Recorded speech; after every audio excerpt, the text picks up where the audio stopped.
Jonathan, sí, también habíamos pensado en Inception. Yo creo que no la escribimos en el grupo, no me acuerdo. Pero Sí, sí, definitivamente que Inception Inception la tiene, vamos a trabajar creo que en el módulo 3 o 4. sí, Inception totalmente, súper. Ahora, algo también, no me quiero adelantar, pero por ahí también cuando estuve leyendo que la otra, la que se sugirió, Paprika, en realidad Inception se basó en Paprika, en muchas escenas para poder también hacer como una eh, construcción de repente más completa de ese mundo onírico, pues. Y la verdad es que las películas animadas son muchísimo más ricas en ese sentido. La verdad, no sé, por ejemplo, yo en mi caso particular, yo me disfruté más Alicia animada que la de Tim Burton, porque la Patricia, si quieres Patricia, que la Alicia animada tiene esa riqueza onírica que tienen los sueños justamente porque no está limitada al mundo físico, mientras que la de Tim Burton, a pesar de que es fantasía de igual forma, pues no puedes tener la misma como pictoricidad, la misma mezcla de arquetipos todos a la misma vez y creo que también incluso se modifican un poco como que la misma experiencia de ver las películas como por separado. Em, y bueno, lo que estabas compartiendo pues de la estructura de la psique, no sé si ponerla como porque solo vamos a usar una diapositiva, ¿ustedes qué dicen? ¿La pongo solo esa o Sí, pongámosla o- para que podamos ver, por ejemplo, con las estructuras, podamos ver los diferentes personajes. Me parecería chévere que lo pudiéramos hacer.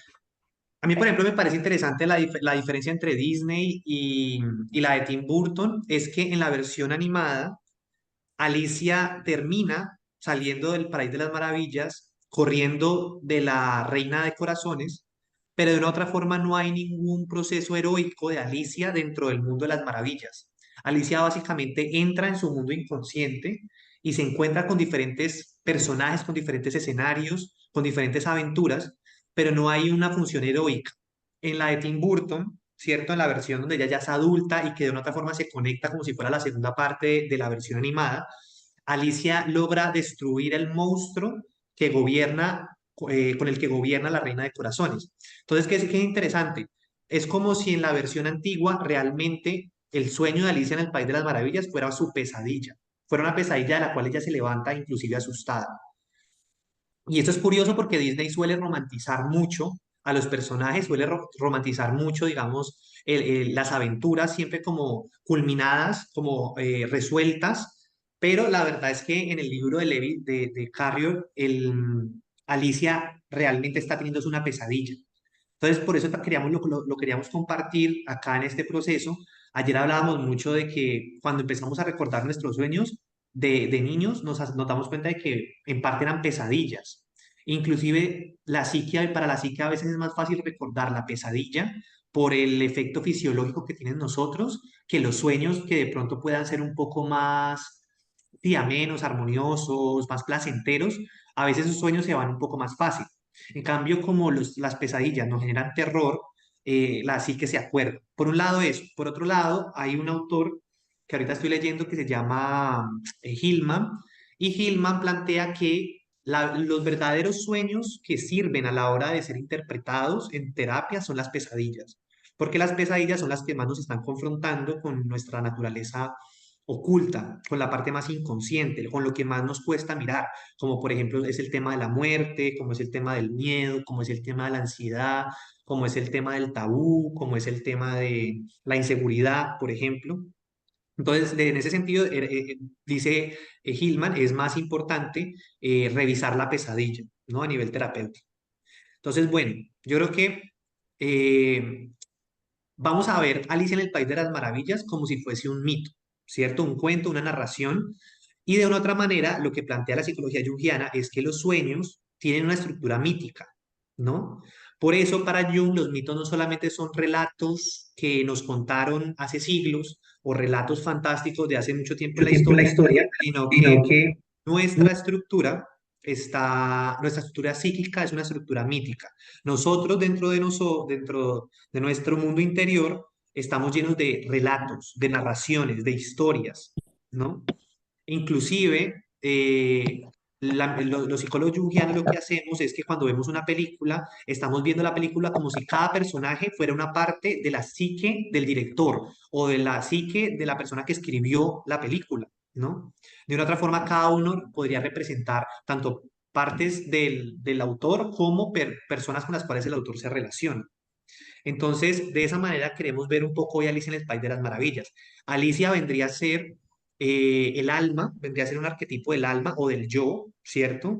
De una niña que se adentra en un inconsciente, pero que de una otra forma también está huyendo o está en conflicto o está en tensión con una estructura moral de la época, ¿no? Con la construcción social en la cual ella está inscrita.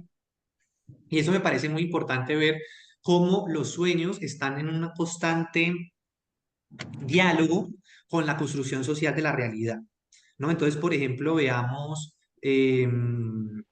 Matrix, ¿no? Que la vamos a analizar en la próxima semana. Matrix, los sueños tienen un papel que de una u otra forma le permite a Neo desconectarse de la enajenación de la máquina, de la enajenación de la inteligencia artificial, del programa, ¿no? Pero son los sueños esa ruta de escape, ¿no?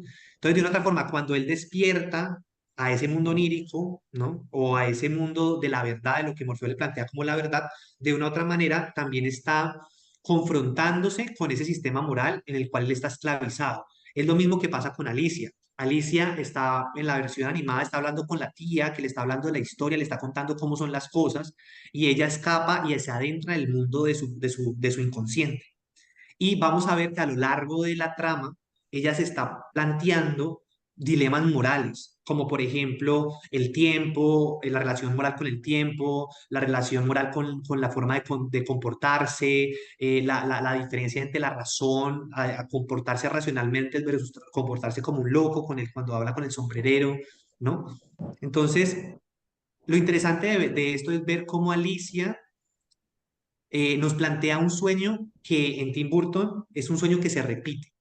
Entonces, la pregunta es en nosotros y lo que se preguntaría Jun es, ¿cuál es el mito que yo soy? ¿Cuál es el mito que vive en mí? ¿Cuál es ese sueño que se repite?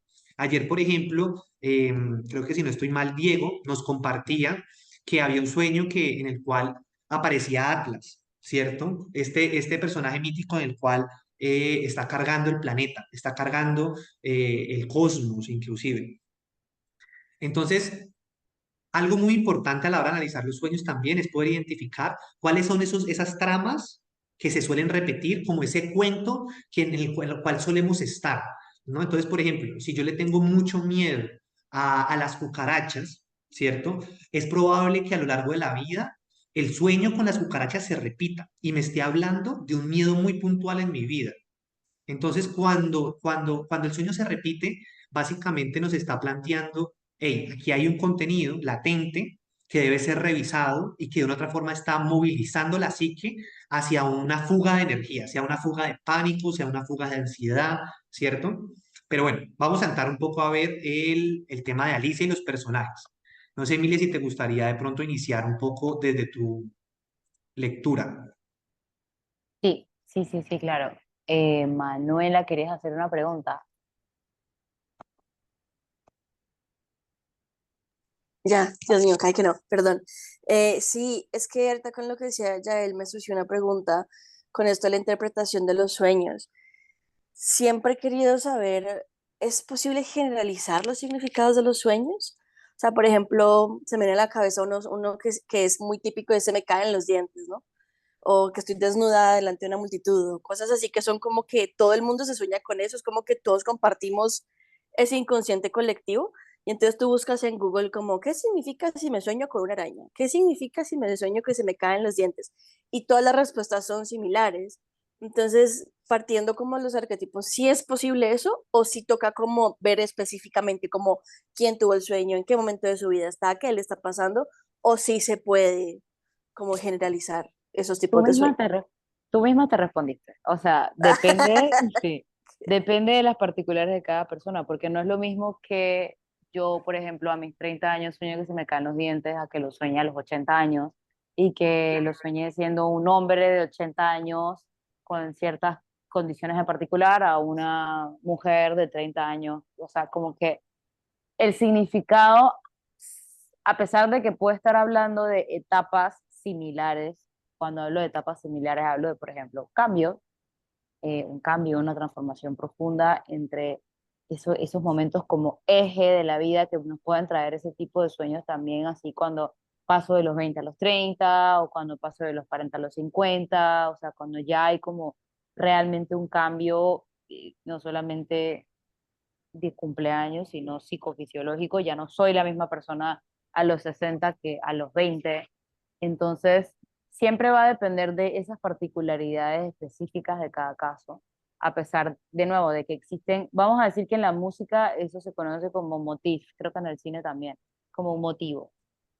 Si Mm, tú puedes ver, por ejemplo, yo utilizo la escala X no sé qué para averiguar cuáles son las notas de la melodía de James Bond, puedo usar las mismas notas y si cambio el orden, pues va a sonar diferente.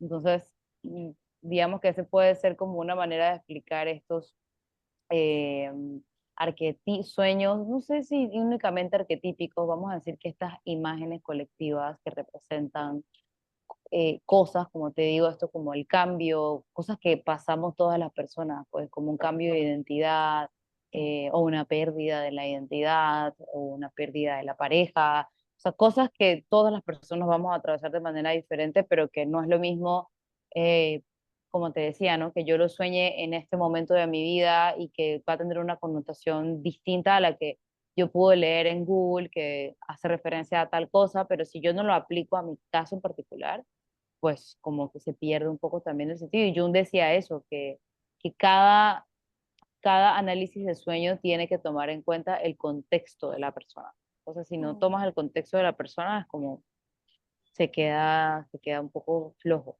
el análisis. Ok, Y mira que gracias. las películas nos permiten verlo. Por ejemplo, mira Alicia en un contexto victoriano, lo que sueña. Mira Neo en un contexto, en un contexto, ¿no? Más contemporáneo, mira lo que sueña. Si nosotros vemos Inception, que la vamos a ver que los diferentes sueños de cada una de las personas de la película depende mucho de su contexto. A mí me da risa, la verdad, pues obviamente uno hace el ejercicio a veces de ver cierta simbología y uno pregunta, bueno, ¿qué significa soñar con tal cosa? A mí lo que me da risa es que hay páginas que es como, si se te cae la muela de atrás, significa eso, si se te acaba la muela de por aquí, del colmillo, significa lo otro. O sea, eso me parece muy chistoso y pues lo que diría, yo creo que lo que diría Jung, no sé si lo haya escrito, pero yo creo que lo diría, es que todo manual de sueños, todo diccionario de sueños es una castración de nuestra capacidad simbólica. O sea, que a nosotros nos digan que las cosas significan algo, realmente es dejar de entender la maravilla del símbolo. Y por eso me parece importante que entremos a definir qué se entiende por símbolo, ¿no? Una cosa es un icono, por ejemplo, el pare, ¿no? La palabra pare. Sabemos que cuando hay una estación, cuando vamos en la carretera y hay un letrero que dice pare, es un icono que es tan sencillo como decir que significa pare, deténgase. Eso es un icono, eso no puede ser un símbolo porque por más de que queramos buscarle otras formas, no va a significar otra cosa. Pero es muy diferente un símbolo, por ejemplo, la cruz. Si uno coge la cruz y sienta a 20 personas cristianas y le pregunta qué significa la cruz, va a haber muchas interpretaciones de lo que significa la cruz, ¿no? Para algunos va a representar martirio, para otros va a significar sacrificio, para otros va a significar salvación, para otros va a significar liberación, para otros va a significar la cruz, la cota de la cultura indígena. Es decir, la cruz es un símbolo universal, arquetípico y tiene muchos significados, ¿cierto? Entonces, desde la teoría junguiana es muy interesante ver la dualidad entre un símbolo, es decir, todo símbolo tiene una dualidad y esa dualidad es una dimensión colectiva, arquetípica, universal y una dimensión individual. Entonces, por ejemplo, la cruz. Si yo me pongo a estudiar el símbolo de la cruz, voy a encontrar que hay una cantidad de representaciones simbólicas a lo largo de la historia, muchas historias, casi incontables las historias que haya sobre la cruz, ¿cierto? Pero yo voy a tener una relación particular a lo largo de mi vida con esa cruz, ¿no? Entonces, si yo, por ejemplo, no sé, en la adolescencia cuando atravesé un ateísmo radical, ¿cierto? La cruz para mí era un sinónimo de castigo, era una cosa como, ¿cómo vamos a adorar a un Jesús que está básicamente martillándose en una cruz, ¿no? ¿Por qué tenemos que adorar a un Dios que martillaron y masacraron, ¿no? Pensaba yo. Pero esa es una lectura personal del símbolo de la cruz.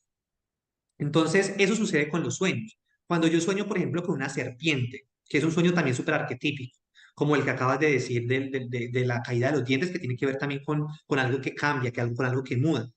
La serpiente tiene una cantidad de símbolos universales, ¿cierto? En el mito de Adán y Eva va a estar relacionada con el pecado.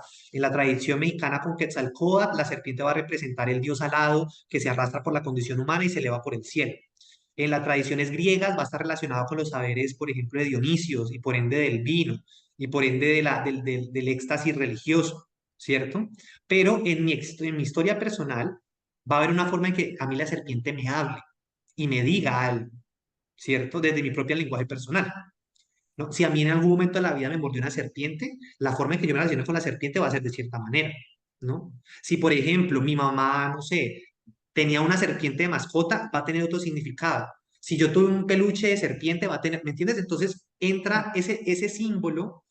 El símbolo es como un dispositivo, como si fuera una USB de información.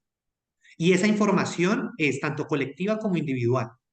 Y eso, de una otra forma, es lo que interpretamos los psicólogos junguianos. Si aparece un símbolo en el sueño, ¿cuáles pueden ser las lecturas colectivas de ese símbolo y cuáles son las lecturas de la propia experiencia de la persona? Entonces, cuando yo sueño algo y busco en internet qué significa quedarme mueca, literalmente estoy bloqueando la capacidad de mi propio lenguaje para que la inteligencia artificial me diga qué significa un símbolo en mi propia psique. Ahora, yo, por ejemplo, uno de los profesores de la maestría dice que tampoco tenemos que darle tan duro a eso, porque es cierto que los manuales de simbologías nos permiten a nosotros amplificar la dimensión y el significado que le estamos dando a un sueño, ¿no? Entonces, si yo realmente, por ejemplo, no conozco tanto, por ejemplo, el escarabajo que también tiene toda una memoria mitológica y toda una memoria histórica. Si yo, por ejemplo, sueño con escarabajo y realmente no conozco la mitología del escarabajo, si yo me siento a investigar, esa mitología me puede decir a mí muchas cosas. Y eso en psicología junguiana se llama amplificación. El símbolo nos permite a nosotros amplificar la conciencia, ampliarla. Y de una u otra forma, ese es el poder del símbolo. El símbolo en nuestra psique nos permite organizar contenido en una sola figura y amplificar. Álvaro. Ahora que mencionas esto del escarabajo y, y como este ejemplo en particular, si yo no sé cuál es el significado mitológico, quién sabe, del escarabajo, aún así si sueño con un escarabajo y luego investigo sobre el significado mitológico del escarabajo, voy a encontrar una conexión si yo antes no la conocía. O sea, si no la conocía para nada, y si sí, entonces es porque esto está en el inconsciente colectivo, que Sí, pues, estoy permeado por la sociedad, por ese inconsciente. Ok, eso es lo que diría yo. ok. Sí, Sí, porque por ayer ejemplo, también mencionaron algo así, que creo que fue el ejemplo de la serpiente, y pues yo pensé, bueno, si yo nunca he visto la serpiente de esa manera, ¿por qué voy a tener esa asociación a la serpiente? Entonces es inconsciente colectivo. sí, y es la dualidad, por ejemplo, la serpiente, ¿no? Si de repente yo me crié en una finca y todo el tiempo crecí con la idea de, uy, hay que matar a la serpiente cuando se aparezca, ahí va a haber una forma de significar la serpiente. Pero lo que nos dice Jung es que esa dimensión individual también se conecta con lo colectivo. Entonces, en mi ADN está toda la información de la humanidad y es probable que a través de los sueños aparezcan también símbolos arquetípicos que nos esté conectando con aperturas al conocimiento, ¿no? Por ejemplo, la serpiente está vinculada mucho al árbol de la vida, por ejemplo, en Adán y Eva, ¿cierto? Entonces, generalmente la serpiente guarda o resguarda el un conocimiento sagrado, ¿cierto? Entonces, lo que dice Jung es, bueno, vamos a analizarlo en la experiencia personal, qué significa la serpiente, pero también vamos a tratar de amplificarlo a través de la mitología. Entonces, de repente uno se puede dar cuenta que si soñó con una serpiente, está a punto de adentrarse en un conocimiento nuevo o está a punto de experimentar una transformación, ¿no? Pero es muy particular, Manu. Sí, tengo una preguntita así como última. Es que ayer, por ejemplo, no recuerdo el nombre de la chica que mencionaba que se soñó con la planta y que la planta estaba podrida y no sé qué, y al final se dio cuenta que la planta en efecto estaba muriéndose. ¿Cuál es, cómo sería como, o sea, los arquetipos son, o sea, tipo, unen o disvarían en los sueños premonitorios? Porque, por ejemplo, yo podría decir, no, pues no sé, busco en internet, ponle, ¿qué significa la planta de jade? No, que prosperidad, que esto, que lo otro. Listo. Y entonces me soñé que estaba muriendo. Entonces yo digo, ah, bueno, muerta, para mí, ¿qué significa la muerte? Tararara. Ya la buena conclusión de que no, es que me voy a quedar sin plata, por ejemplo. Y no me voy a mirar la planta a ver qué es lo que le pasa a la planta. Y lo interpreto súper distinto a lo que en teoría sí es. Totalmente, sí, sí, sí, Es- mejor no me lo genera, puedes haber descrito. me genera como esa dudita, como cómo hace uno para saber cuándo es una cosa y cuándo es otra.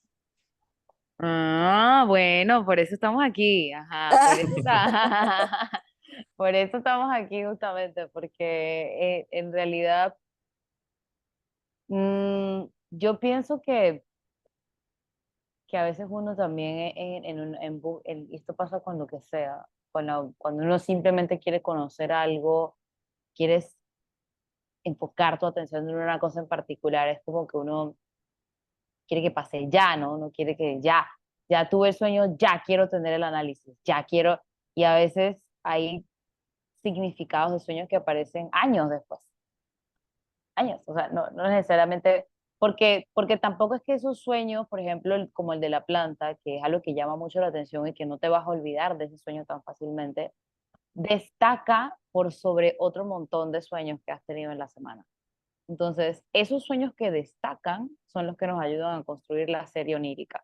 Entonces, cuando tenemos una serie onírica, cuando en realidad tenemos no solamente la serie onírica, sino una conciencia de mi estado actual, de lo que yo estoy viviendo, yo evidentemente si no soy una persona que está consciente de su situación actual, que es lo que le pasó a Alicia, por ejemplo, ella no era consciente de su situación actual, ¿por qué? Porque era ajena a su mundo interior. Ella vivía, y eso es lo que pasa con muchas personas, ¿no? Que uno vive y ya, y eres inconsciente de lo que sientes, de lo que piensas, de lo que percibes y de lo que intuyes, y solo vives.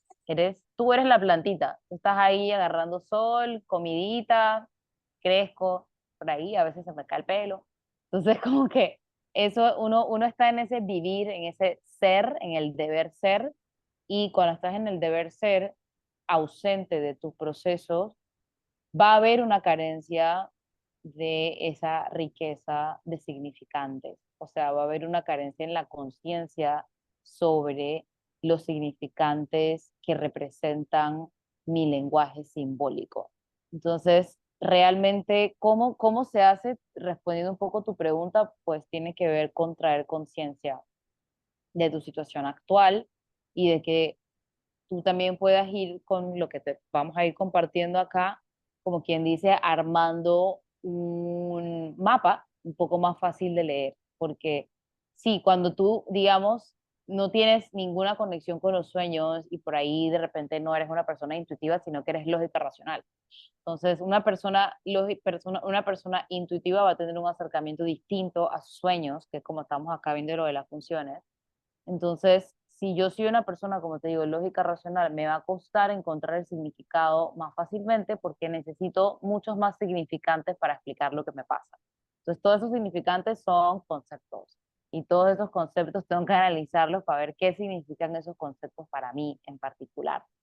Entonces, y te doy algo también común, o sea, muchísima gente le gusta el conflicto y otra muchísima gente evita el conflicto, entonces también se va a manifestar distinto eso en los sueños, o sea, cada cabeza es un mundo, como dicen, entonces, eh, sí, o sea, yo pienso que parte de lo que se puede ver en el mundo de Alicia, que hace mucho sentido con esto, es en el proceso de individuación, que es hacer consciente lo inconsciente. Eso es el proceso de individuación, integrar lo que está inconsciente y eso fue lo que pasó, por ejemplo, también en la animada, ¿no? Que puedes ver cómo Alicia se hace consciente de que tiene un ego, pero ella no era consciente de ese ego porque era una niña, ella no tenía conciencia de esa identidad que era.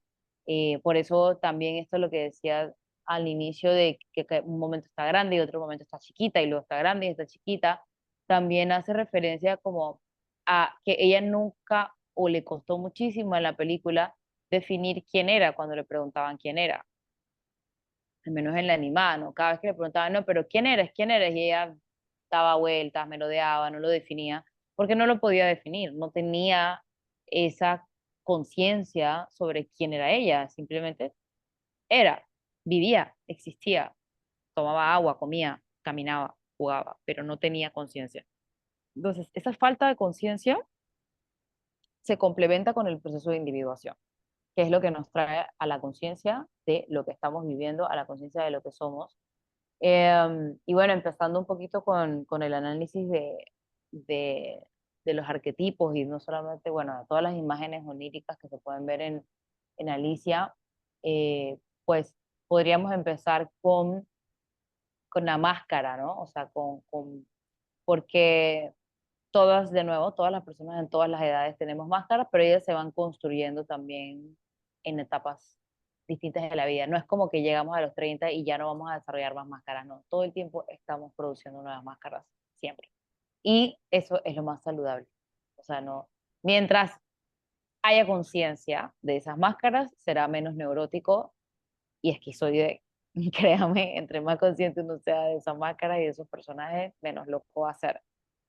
Pero cuando tengo tantos personajes dentro de mí que yo no puedo identificar y tengo un sombrerero y tengo un gato y tengo a una reina, o sea, es como que ahí hay tanto contenido cargado de significado, tengo tantos significantes dentro de mí por hacer consciente que va a haber algún despelote en algún momento en esos sueños porque hay de todo. Y como hay de todo, pues es importante que ella lo integre y lo haga consciente y la mejor manera de hacerlo es a través de los sueños porque no hay otra manera. O sea, en realidad no hay otra manera. La otra manera es hacer terapia por tiempo. O sea, no es como, hay fue terapia 6 sesiones y bueno, ya, me individué. O sea, eso no pasa así tan fácilmente, ¿no? Sino que es todo un proceso de cambio alquímico, de transformación, no es, ay, bueno, ya soy diferente. Sí, no, requiere toda una modificación neurobiológica que también ocurre, no es algo que ocurre así como al alcance de una decisión, ¿no? Entonces, pienso que este sueño que se ve representado en la película, es un sueño arquetípico, porque es un sueño que trae cambio. Entonces, no todos los sueños son arquetípicos. Hay Ujú. sueños, como decíamos ayer, que son del día a día. Ay, soñé que se iba el agua, pero en el día no tuve agua. Ya sé por qué no había agua en mi casa. No le voy a buscar un significado de mi sequía interna y desconexión con mis emociones. No, simplemente no había agua en la casa y ya, punto. Entonces, de esos sueños, por lo general, tampoco no, uno no le ve una relevancia, uno también tiene que como intuir cuando un sueño es importante y cuando es simplemente parte del día a día, pues. Em, y bueno, como Alicia estaba teniendo un proceso de transformación, por ejemplo, tú la puedes ver al menos en la animada, y ella inicia hablando con la tía, hablando sandeces, lo que sea, se distrae, no le presta atención, se pone a jugar. Ella está siendo una niña, realmente. Está haciendo lo que hace cualquier niño y que es normal en la conducta de cualquier niño. Cualquier. Ahora, ¿qué pasa con eso? Que en la adultez podemos ver a muchas personas que no pasaron por ese proceso de individuación, de reconocer su ego, de reconocer su agresividad, de reconocer su narcisismo, de reconocer su tendencia a victimizarse cuando tiene problemas. Hay personas que no logran hacer esa integración y lo arrastran a la adolescencia. Y si tampoco lo resolvieron en la adolescencia, lo arrastro a la adultez. Entonces, cada vez que me pasa el menor inconveniente, me amo un súper drama, ay no, qué mal todo, lloro por cualquier cosa, todo me hace susceptible, todo me hace sensible, ay tal cosita me salió mal, lloro, ay me regañaron en el trabajo, lloro, Es decir, no hay algo que yo no estoy integrando de mi personalidad y que no estoy reconociendo también, que tiene que ver con el proceso de maduración, que de eso se trata el sueño de Alicia, con un proceso de maduración también, que de nuevo, individuación, maduración, reconocimiento del inconsciente es exactamente lo mismo. Estamos hablando de lo mismo.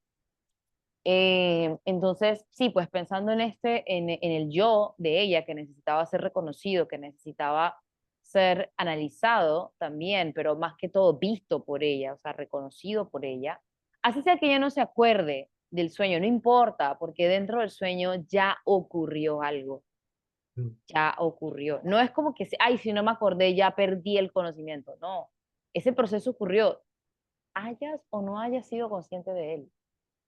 Que de hecho, en la de Tim Burton, cuando ella entra, no se acuerda de lo que soñaba de niña, ¿no? Entonces todos los personajes están, pero ¿será la verdadera Alicia? Porque no se acuerda de que es Alicia, ¿no? Exacto, Y me porque parece interesante también que profundicemos en el tema de qué se entiende por el proceso de individuación, ¿no? Que es la gran propuesta de la psicología junguiana. Si bien la teoría freudiana y otros enfoques estaban más enfocados como en conocer la parte oscura y malvada del inconsciente, en la psicología junguiana se propone es conectar realmente con lo que somos y a eso se le llama el proceso de individuación. El proceso de individuación es básicamente hacer de la vida un ejercicio para responder la pregunta ¿quién soy? ¿No? Entonces no es una pregunta que está cerrada, no es como que uno a través de algo diga ya yo sé quién soy, sino que es un constante ejercicio. Y a ese ejercicio y a hacerse cargo de ese ejercicio le llamaba Jung el proceso de individuación. Es convertirnos y construirnos y deconstruirnos a nosotros mismos, haciéndonos cargo de realmente nuestro proceso, ¿no? Por ende, el proceso de individuación implica separarse del conflicto familiar, ir más allá del conflicto de los padres, superar inclusive la época en la que vivimos, qué tan condicionados estamos. Y ahí vemos, por ejemplo, cómo Alicia, como Neo, de una otra forma están rompiendo con la estructura de la construcción real y se están descubriendo a ellos más allá de eso, ¿no? Lo que decía Mile, cómo se descubre uno y cómo ese descubrir el yo y las máscaras que hay en uno y las diferentes sombras que hay en uno y los diferentes personajes que hay en uno, porque uno no solamente es una sola persona, en uno hay muchas partes, somos una cantidad de programas, por así decirlo, internos. Confrontarnos con eso es movilizante, inclusive genera crisis.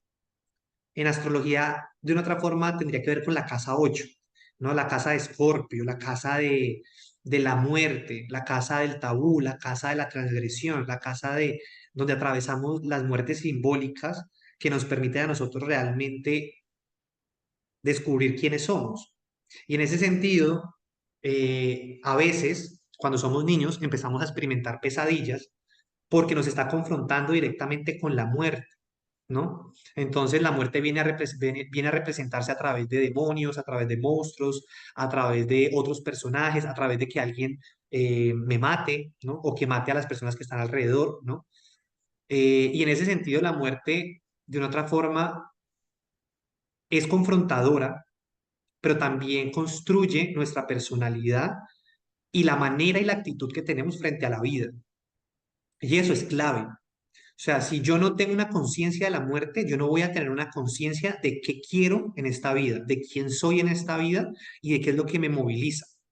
Y ahí vemos que la muerte también es una energía, también tiene un lenguaje simbólico que aparece mucho en sueños. Entonces, por ejemplo, cuando Alicia está hablando con Absolute, el gusano, la oruga, que es de una otra forma el oráculo, ¿no? Él está ahí fumando en un hongo, comiendo hongos, le ofrece hongos a Alicia básicamente, eh, y le pregunta quién eres.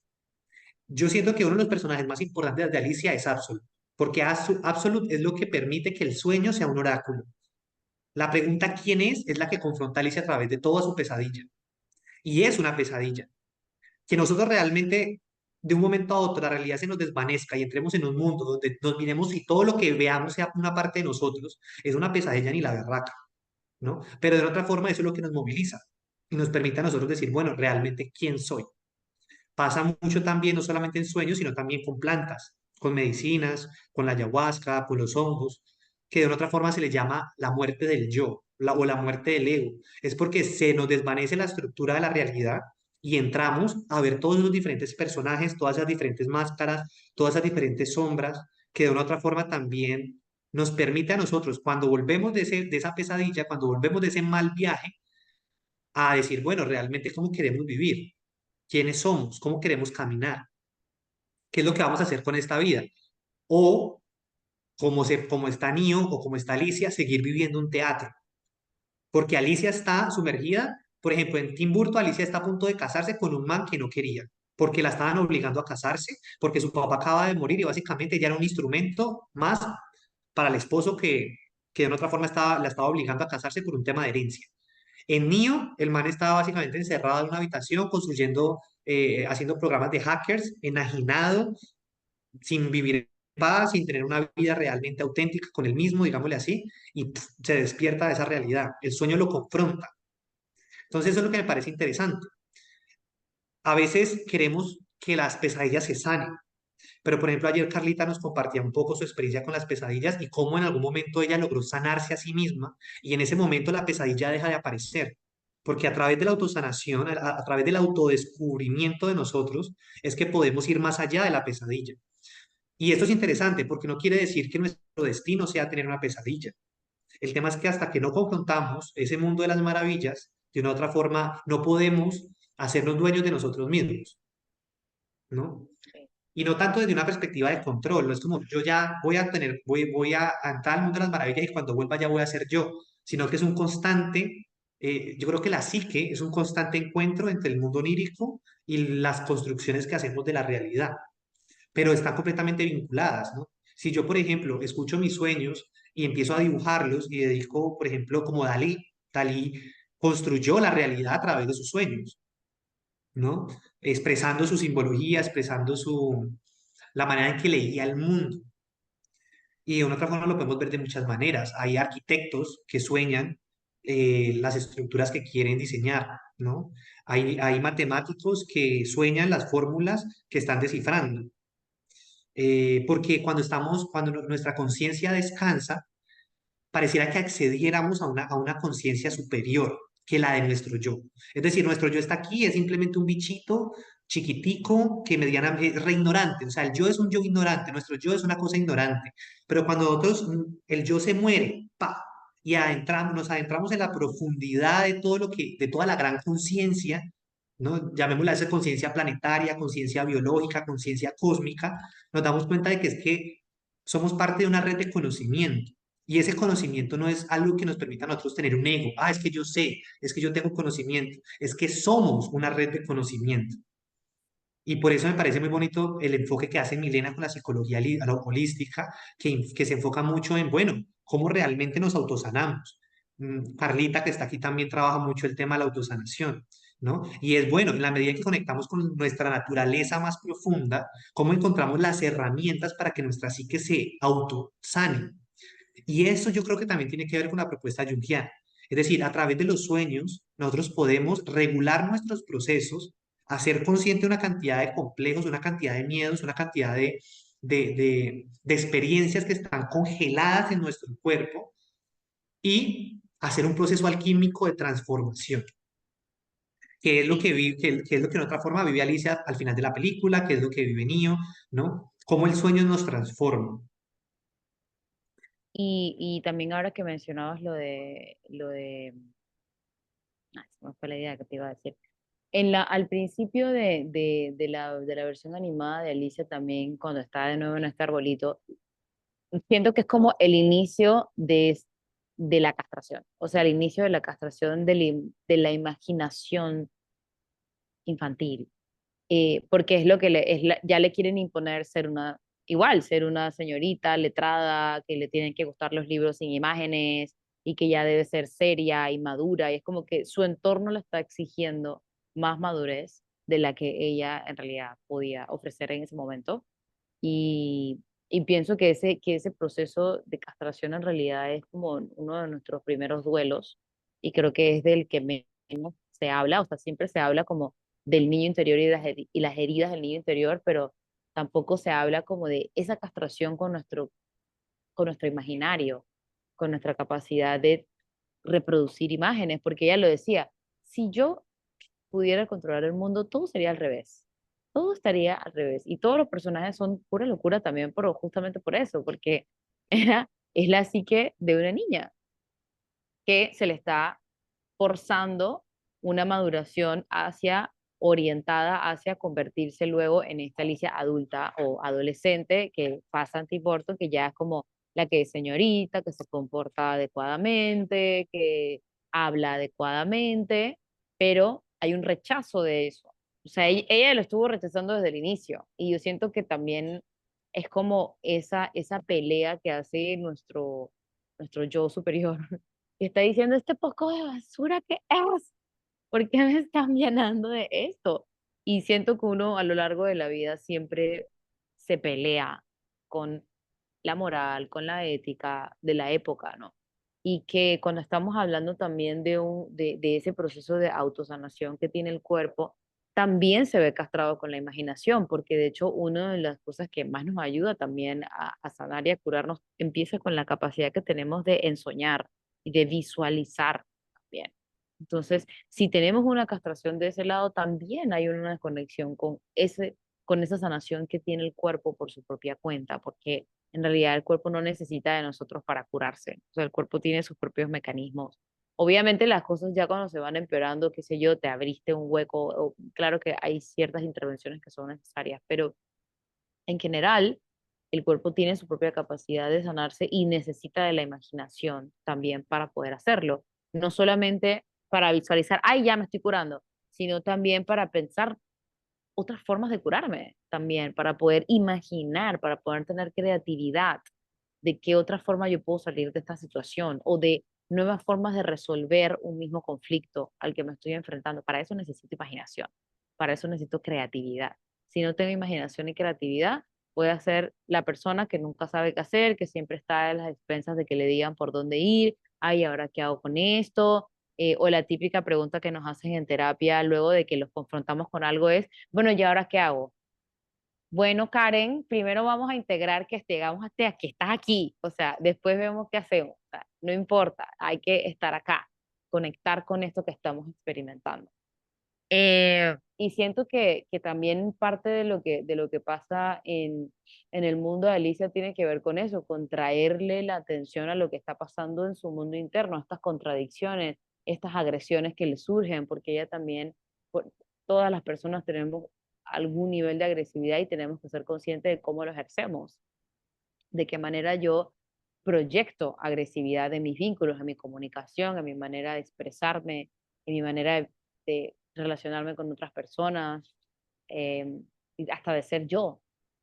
¿No? Entonces, o por ejemplo lo que decía al inicio, ¿no? Esta tendencia que tiene como a victimizarse, pero luego ella no se queda en la victimización, sino que aparecen ayudas psíquicas que son siempre las soluciones a ese conflicto al que ella está enfrentando, porque vienen de ella, vienen de su propio inconsciente, vienen de su propia imaginación, porque los puedes hacer aparecer, pero tienes que estar en ese espacio también como que trasciende lo físico, ¿no? Porque a veces yo siento que la limitación que nos da la experiencia física nos hace pensar que no existen otras posibilidades o formas de enfrentarnos a las cosas. Y es como, no, pero es que estoy aquí en este cuerpo viviendo esto en este momento y nos olvidamos de que hay otras dimensiones también que podemos estar evaluando, además de estar demasiado enfocados en mi dolor, por ejemplo, de muela, ahorita mismo, ¿no? O sea, no me puedo solamente enfocar en el dolor de muela porque me enfoco de una manera negativa, ¿no? En la queja,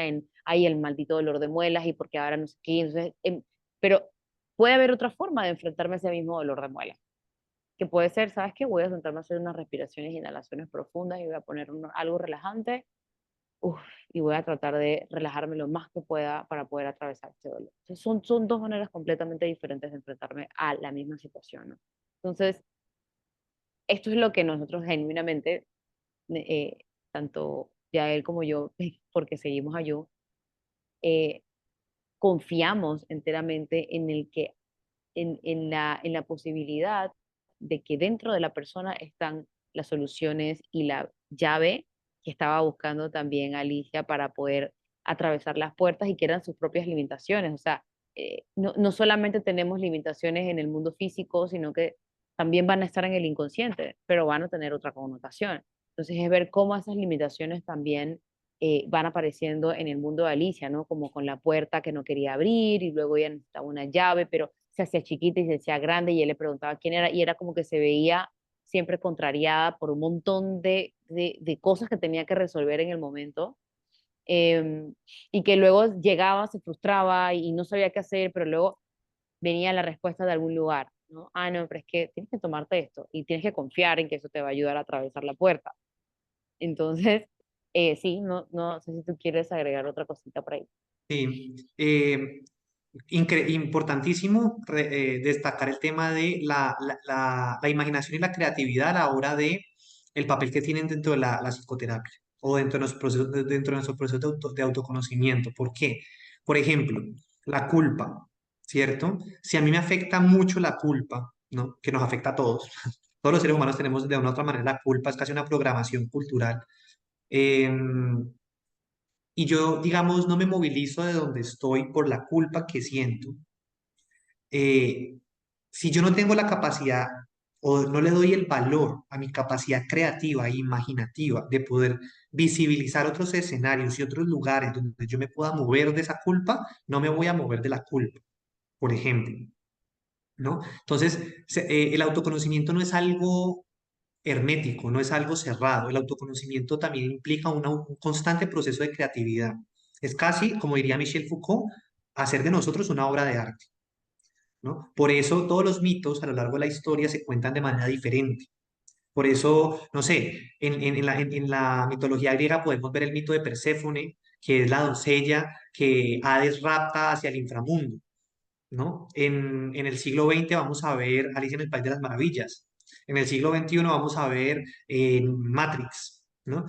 Y de otra manera pareciera que fuera el mismo mito, el mito del autoconocimiento, el mito de adentrarse en el inframundo, pero narrado de manera diferente.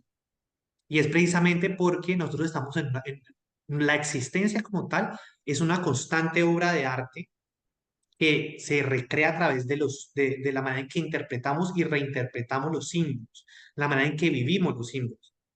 Por un lado eso. Por otro lado, me parece interesante ver en Alicia, cuando si se vieron la parte animada, antes de la última escena, Alicia se pierde en el bosque y empieza a llorar.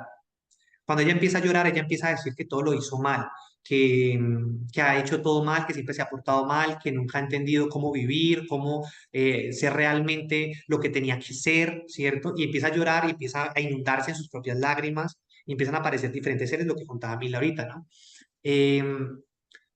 Esa escena me parece clave porque a lo largo de toda la trama, Alicia ha estado creciendo y ha estado haciéndose pequeña.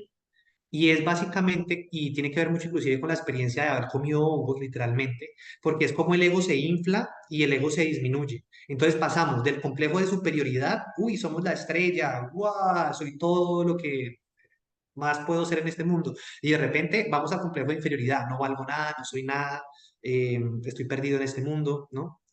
Y Alicia atravesó eso a lo largo de todo. O sea, hay un momento en que se hacía grandísima, grandísima, y estaba a punto de matar a la reina de reina de corazones, y de repente se hacía tan chiquitica que todo el mundo la podía pisar o todo el mundo podía perseguirla, ¿no?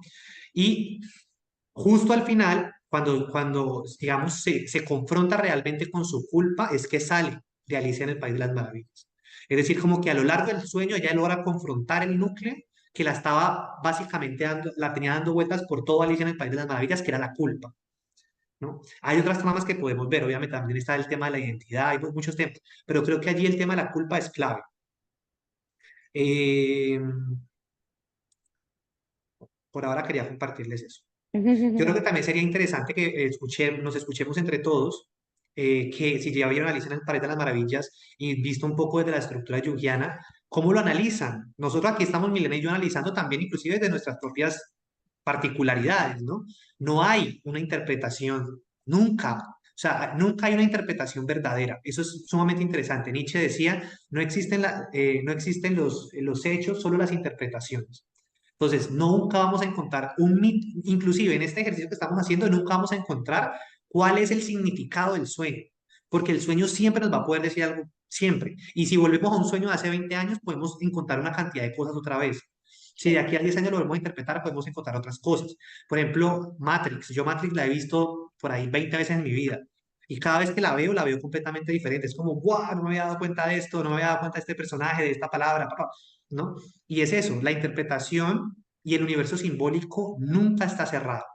Y por ende, tenemos a veces unos conflictos religiosos tan complejos a nivel planetario, porque el monoteísmo estableció que solamente había una verdad, y era la interpretación de la palabra de Dios. Pero de una otra manera vivimos en otros contextos donde tenemos que plantearnos un lenguaje más multireligioso, multicultural, ¿no? En el cual entendamos que las diferentes narraciones están sujetas a diferentes interpretaciones y que allí hay una libertad. Jonathan. Sí, pues estaba escuchando y pensando un poco como las interpretaciones de las historias que se van como repitiendo en la historia, ¿no? Un poco como esto que decías del mito y cómo el mito de una u otra forma como viene replicándose con el tiempo. Y de una u otra forma, ahí es donde aparece justamente el arquetipo. Digamos, el arquetipo, digamos que Jung lo plantea o plantea grandes arquetipos, ¿no? Que está el arquetipo del héroe, la madre, el ánima, animus, la sombra, el niño y el anciano sabio, ¿no? Que son como grandes símbolos. Y digamos como uno de los grandes símbolos, de los grandes arquetipos que uno puede como visualizar más fácilmente es el del héroe. Y ¿El de digamos, qué? Albert Camus tiene El del héroe. un, un- un- un texto que se llama El héroe de las mil caras, que habla a profundidad sobre el arquetipo del héroe y que termina como unos ciclos que se repiten, ¿no? Como en esta historia se repiten como ciertos ciclos, ¿no? Como que aparece la llamada del héroe, la toma de decisión del héroe de salir a enfrentar su destino, el encontrarse con el anciano sabio, el reconocerse como un sujeto mortal, digamos como que puede ser como una lógica, o descender un poco como a las profundidades de la propia sombra, para luego resurgir como el héroe, ¿no? Y, por ejemplo, uno podría ver esta lógica del héroe, por ejemplo, en Cristo, en Jesús, En cuando, Star Wars. cuando tiene que descender al infierno, pasar 3 días para luego elevarse al cielo. Por ejemplo, en la primera película de Avatar también está muy marcada esa lógica del héroe. Por ejemplo, en el personaje militar que toma como el rol del avatar, que también desciende, ¿no? Como que tiene que mm, enfrentar su ego y reconocerse desde lo humano y desde lo natural y como esta relación para poder surgir como el gran héroe. O, por ejemplo, bueno, Star Wars, que es la clásica representación del héroe, pero también hay otra muy interesante que es, bueno, Pinocho, también puede haber ahí como unos elementos que se repiten. Y Aquaman, la primera de Aquaman, también tiene toda la lógica del héroe como tal, ¿no? Entonces, digamos como que uno puede empezar a visualizar esos elementos que se repiten, que termina siendo como lo arquetípico. Sí, Quería decir algo alrededor de eso, digamos, estaba como contextualizando un poco como la idea del héroe, y quería decir que claramente,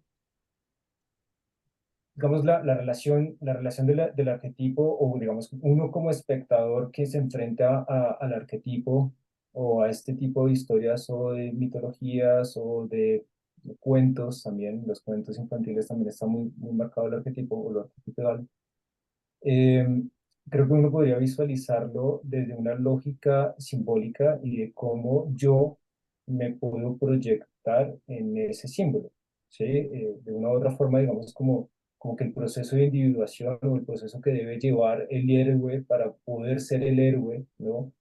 Se contrapone o se pone en paralelo con esta idea de la individuación, ¿no? Como este sujeto que tiene que desarrollarse a sí mismo para llegar a ser lo que es en última instancia, ¿no? Que es un poco lo que pasa con el héroe, ¿no? Como el componente divino que hay dentro del sujeto que tiene que buscarlo y hacer ciertas acciones para poder ser lo que es un poco la idea de la individuación. Entonces, creo que podríamos como pensarnos las películas también un poco como desde esos actos simbólicos en los que uno puede tratar de proyectarse y tratar de visualizar qué elementos o qué acciones simbólicas aparecen allí. Por ejemplo, esta lógica de enfrentarse con la oscuridad o descender a la oscuridad, que básicamente es encontrarse con la sombra, ¿no? Y es encontrarse con el inconsciente propio, y es un poco como también enfrentar el miedo y también como esa muerte simbólica que estaban hablando hace un momento para poder entrar a otro estado, otro momento de ese proceso, de esa historia del héroe, ¿no? Eso quería como, les estaba pensando y quería como comentar eso. Gracias, Gen- Jonathan. Yo tengo un Genial. artículo que les voy a compartir. Es un ensayo en realidad. Ahora que lo dijiste, y creo que te puede gustar mucho, bueno, a todos en realidad, que es un análisis junguiano de el mito de Hércules.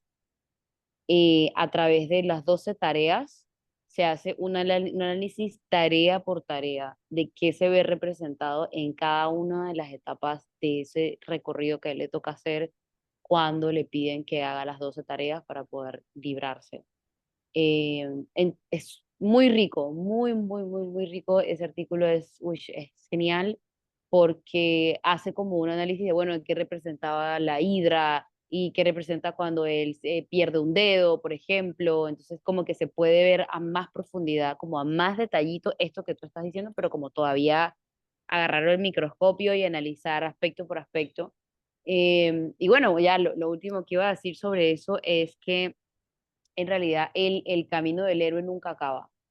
O Mm. sea, el camino del héroe está en constante construcción todo el tiempo, toda la vida. Por eso es como un motif del cine, porque en realidad todo el tiempo estamos o deberíamos, de alguna manera u otra, intentar atravesar esas 12 tareas, que obviamente no son 12 tareas, sino que se van multiplicando y multiplicando una y otra vez cada vez que nos enfrentamos a distintos retos o situaciones en la vida y que el no hacer o el no que, digamos, ciertas angustias que aparecen a veces en ciertos procesos terapéuticos tienen que ver con que la mayoría de las personas, y digo la mayoría porque vivimos en un mundo ajá, en automático, capitalismo, etcétera, y la mayoría de las personas que estamos acostumbradas a lo automático, a lo inmediato, queremos ser el héroe sin haber atravesado las 12 tareas. Sin haber Entonces es bajado al como infierno. sin haber bajado al infierno, sin haberte enfrentado a nada, ya quieres tener todo resuelto, entonces de ahí viene la angustia, de ahí viene la frustración. Ay, pero ¿por qué no lo puedo hacer ya? Ay, pero ¿por qué ya no estoy resuelta? ¿Por qué ya no soy una persona que no se conflictúa? Es como, ¿cómo le explico? No va a pasar, porque toda la vida vamos a estar atravesando eso constantemente y tenemos que aceptar que cada cierto tiempo nos toca descender esas profundidades, que cada cierto tiempo nos toca hacer consciente de lo que no estamos haciendo consciente porque cada etapa de la vida nos trae a eso. Sí, dale, ibas a agregar otra cosa. Sí, perdón. Es que escuchándote como sobre las etapas de la vida, creo que hay algo que ocurre que es muy interesante y que puede como dar un poco de luces sobre por qué Occidente o digamos como dentro de esta cultura capitalista por ahí de pronto no tenemos estos afanes y tenemos como estos problemas de continuar como con el proceso, ¿no? Como esos momentos y hay algo que son como los ritos de iniciación o los ritos de muerte, ¿no? Que son como acciones simbólicas que le permiten al sujeto como tomar conciencia de ese cambio o ese cambio de etapa o ese cambio de vida o ese nuevo momento que debe atravesar como sujeto. Es un poco como lo que pasaba con Alicia, ¿no? Como que ella la obligaron un poco a ser de una determinada forma, pero sin de una u otra forma pasar por el rito. Ese rito de una u otra forma hace que la conciencia tome una nueva forma o tome un nuevo aspecto que le permite ser o estar, ¿no? Como un poco como lo que hablábamos del héroe, ¿no? Que hay que pasar porque ciertas ciertas tareas, que esas tareas no tienen que ser necesariamente tareas, pero sí pueden ser como actos simbólicos o ritos, un rito de iniciación que le permite al héroe tomar conciencia de un nuevo momento, una nueva fase del ser o del estar como héroe. Entonces, en esa lógica, un poco como uno podría también hacer actos ritualísticos, por llamarlo de alguna forma, un acto ritual o un rito simbólico que le permite a uno como elaborar o enfrentar, por ejemplo, un miedo, o le permite a uno elaborar o enfrentar un asunto traumático, por ejemplo. Digamos como que en psicología hay muchas tareas que se hacen como en terapia, que es, por ejemplo, el escribir y quemar o sea, escribirle a alguien y quemar la carta, ¿no? Digamos como que hay un asunto como simbólico con el fuego, con la escritura, como llevarlo a la ceniza y digamos ahí funciona ese acto del fuego como símbolo, ¿no? Y por ahí de pronto podríamos como pensarnos los sueños, como ya trayéndolo como nuevamente al tema de conversación que son los sueños. em, los sueños también los podemos interpretar como esos momentos que nos permiten, esos momentos simbólicos que nos permiten tomar acción simbólica también, ¿no? Y de cómo, pensándolo como el proceso de individuación, un poco Jung decía que en el proceso de los sueños o el inconsciente te va a nombrar o te va a decir cuál es el camino para que seas tú en la más pura esencia, ¿no? Un poco la misma lógica del héroe. Así que podríamos pensarnos nuevamente como el sueño, como esos posibles elementos o actos simbólicos que nos permiten transformar esos elementos que aún están por allí por trabajar o por elaborar, que pueden ser miedos, culpa, eh, desilusión también, ¿no? Desamor por ahí de pronto, desesperanza. Súper, genial. Mira que aquí de repente, de hecho aquí en la clase hay alguien que me compartió su sueño. Voy a permitirme brevemente tomarlo como ejemplo porque me parece genial lo que acabas de decir. Y es como, por ejemplo, en Alicia, en la de Tim Burton, ella termina matando el dragón. El acto de matar el dragón, ¿cierto? Como un acto simbólico en el cual ella cuando regresa del sueño manda por un hueco al marido y dice yo no me voy a casar, ¿no? Le permite a ella, digamos, matar su temor, su miedo más grande que era enfrentar a la sociedad y decirles no. Básicamente decir, no voy a hacer esto, ese, lo que tú dices, ese acto simbólico de decir no, por ejemplo. Y alguien me compartió acá, por ejemplo, hace poco que soñó que le cortaba la cabeza a una serpiente, ¿no? Como un acto simbólico. Entonces ahí es ver que en el sueño también, cuando tenemos sueños arquetípicos y de pronto no sueños tan cotidianos, estamos haciendo actos. Estamos movilizando contenidos de nuestro inconsciente, reorganizando, matando, transformando, ¿no? O inclusive cuando soñamos que estamos ahogándonos en un pantano. Entonces estamos más que todo representando una parálisis, más que un movimiento, una transformación.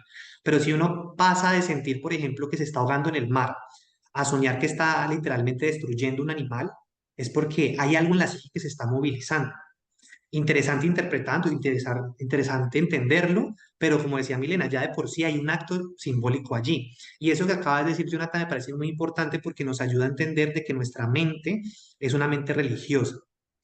Y eso obviamente hoy en día, la palabra religión nos suena feo, nos suena a veces como a una religión en específica, pero Jung decía que nosotros somos seres religiosos en el sentido en que operamos a través del lenguaje simbólico. Por eso creamos religiones y por eso es tan importante para nosotros las religiones. Y uno lo ve con Star Wars. Star Wars puede ser una película, pero alrededor de Star Wars se ha generado una religión, ¿no? Con otras lógicas, con otras prácticas, pero es un sistema religioso de culto, inclusive se llama películas de culto, ¿no? Por ejemplo. Con lo que dices del viaje del héroe me parece sumamente interesante. Campbell es increíble. También está las máscaras de Dios, que son 3 tomos, una joya así donde atraviesa las diferentes estructuras de cómo se personifica a Dios, increíble. Pero también me parece interesante, hay un autor que dice, se llama Patrick Harpur, que dice, el yo heroico contemporáneo es aquel que siente que está solo y aislado en el vacío de la realidad, que es la proyección de su propia angustia, algo así. Y lo que plantea Harpur es que nuestra contemporaneidad se ha obsesionado mucho con el papel del héroe. Nosotros, todas las películas nos vendieron el papel del héroe.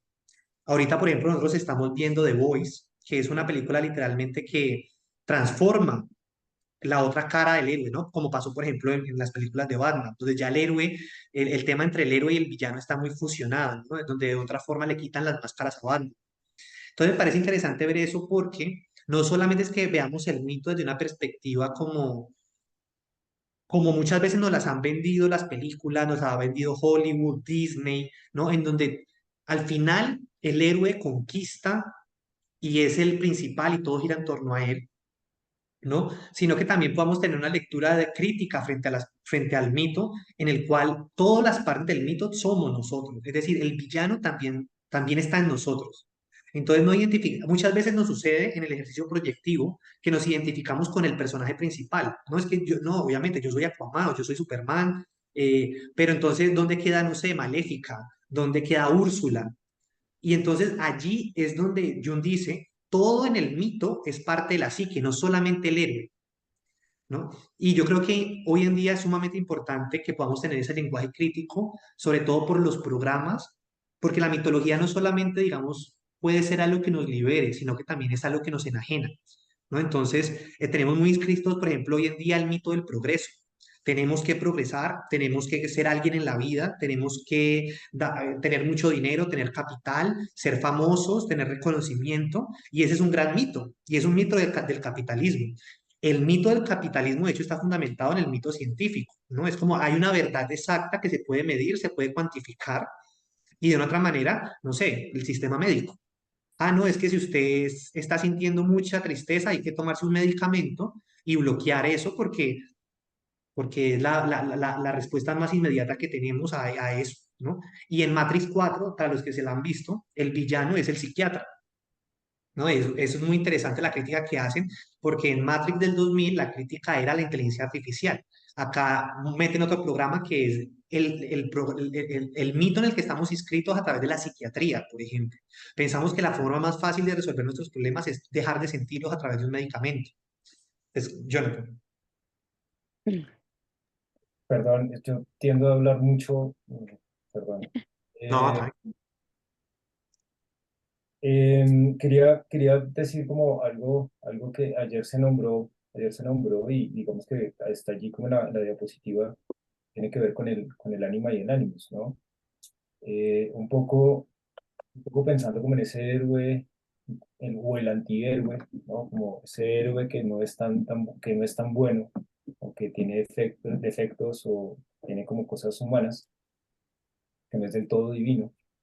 Digamos como que se puede ver como un poco como contrastado con la idea del ánima y el ánimos. Digamos, en el sentido en que, digamos, ayer se nombraba que el ánima es como la parte inconsciente del hombre y el ánimos la parte inconsciente de la mujer. Y normalmente, digamos, como un primer ejercicio de encuentro con el inconsciente está en encontrarse con la sombra, pues, en encontrarse con el inconsciente personal, pero esa sombra o ese inconsciente personal a veces tiende a tomar una forma que sea del ánimos o del ánima, dependiendo como si es hombre o mujer, ¿no? Y esa ánima y ese ánimos tienen como unas características o unas formas de ser. Por ejemplo, el ánima tiene como unas características femeninas. Y así como existe como la diosa pura, limpia, virginal, también existe la femme fatal o maléfica un poco, ¿no? Y que tiene como unas características allí como un poco más, entre comillas, negativas, porque no del todo son negativas, no son buenas ni malas, sino son características, son formas. Pasa lo mismo también con el Animus. El Animus tiene unas características más cargadas hacia lo masculino, y así como está el masculino como el dios sol, ¿no? Como radiante y demás, pues también existe el demonio. Entonces, por ahí de pronto como en ese primer acercamiento, digamos como que ya me lo estoy proyectando allí como en esa relación como entre el sujeto que se piensa a sí mismo, primero debe descender a a las profundidades y ese descender a las profundidades es encontrarse con la propia sombra y por allí encontrarse con el ánima y el animus, dependiendo allí como del sujeto, e integrarlo. Ese sería como el primer paso, el primer momento, es integrar esa energía oscura, esa energía inconsciente que puede ser masculina o femenina o que puede tener unas características allí como luminosas o oscuras, dependiendo allí como lo que se requiera también como en ese proceso de integración, ¿no? Genial, genial. De eso se trata, de eso se trata como el acercamiento al mito, el acercamiento a la narración y es cómo opera como un espejo, ¿no? En los cuales la manera en que yo lo interprete, inclusive la interpretación que yo haga me permite a mí entender mi dinámica interna. La interpretación en ese sentido vendría también a tener un papel de acto simbólico. Interpretar también es un acto simbólico. Entonces es diferente ver, no sé, Star Wars como en estado pasivo y muy diferente sentarse a analizar perdón, Star Wars y verla y ver qué dice Star Wars. Por ejemplo, a mí me pareció genial las últimas tres que tiene que ver con la dinámica del padre maligno, ¿no? El regreso de Palpatine y la herencia del abuelo y la malignidad que se da a través del clan del padre, de lo masculino, ahorita que hablas del ánimo y el ánimo. Me parece muy interesante también cómo Star Wars ha jugado con el héroe y la heroína, ¿no? Ya en las primeras era Anakin, después Luke y después ya viene a ser, no recuerdo el nombre de la última, pero que es una chica. Entonces me parece interesante, ¿no? Cómo se movilizan esas maneras de entender el inconsciente tanto masculino como femenino. Que al final también eso que definimos como masculino y femenino también es proyecciones de nuestras propias construcciones, ¿no? Internas. Es diferente cómo entiende el ánima o el animus en la cultura india, cómo la podemos entender en una cultura indígena, a cómo la podemos entender nosotros, ¿no? Si de pronto estudiamos filosofía o nos adentramos a otros contextos, ya entra a jugar otros significantes. ¿Qué más le gustaría de pronto compartir lo que hemos Yo, estado hablando, comentarios, preguntas sobre Alicia? yo quería Mayra. dejar como una, antes de que Mayra hable, quería dejar como una ideíta por ahí que sería chévere. No es una tarea ni nada, pero sería bueno que lo puedan hacer. Le presten atención eh, al estado de este arquetipo en ti actualmente, sea el ánima o el ánimo. O sea, para las mujeres se representa como el ánimo, para los hombres como el ánima. Como solo observar en qué estado, no voy a decir con qué cosas se puede identificar, porque eso lo vamos a hablar de repente en otras clases, no ahorita, pero solo prestarle atención como a eso femenino o masculino, entre comillas, dentro de ti, pues, como solo prestarle atención cómo está. Por simplemente tomar un ejemplo y cómo está tanto a nivel individual como a nivel colectivo.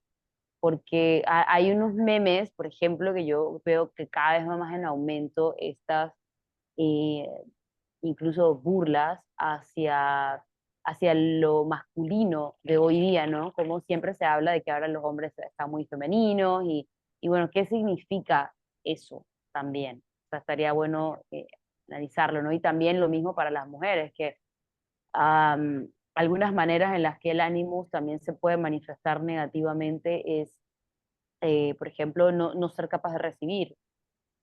Simplemente nunca me permito recibir bajo ninguna circunstancia. Recibir es tomado con resistencia y aversión, por ejemplo. Entonces, eso es una manera de ver en qué estado está mi ánimo. Y lo mismo para los hombres, no sé, si siempre estoy esperando que siempre recibir, por ejemplo, o sea, ¿qué quiere decir esa ánima? ¿En qué estado está esa ánima en este momento? Y si está en equilibrio, ¿no? Y si no está en equilibrio, ¿qué necesita para estar en equilibrio? Pero eso solo como tenerlo en perspectiva, como tenerlo en Ver, perspectiva. por ejemplo, ahí con lo que dice Mile, el tema del poder, ¿no? Que a veces se relaciona mucho con el ánima y el ánimos. Dependiendo cómo ha sido mi relación con la figura paterna o la figura materna, va a depender la manera en que yo desarrolle el uso del poder, ¿no? Entonces, si de repente el padre no me ha permitido a mí conectar con el uso de mi poder y de mi autonomía, lo que hablábamos de la castración, la reina de corazones, arrancándole la cabeza a la creatividad, por ejemplo, a la imaginación o al uso, porque usar la imaginación es un poder. O sea, yo tengo el poder de imaginar, tengo el poder de hablar, tengo el poder de comunicar. Pero si, dependiendo cómo está, digamos, movilizándose el ánima o el ánima, el ánima o el animus, va a depender también cómo yo movilizo el uso del poder en mí.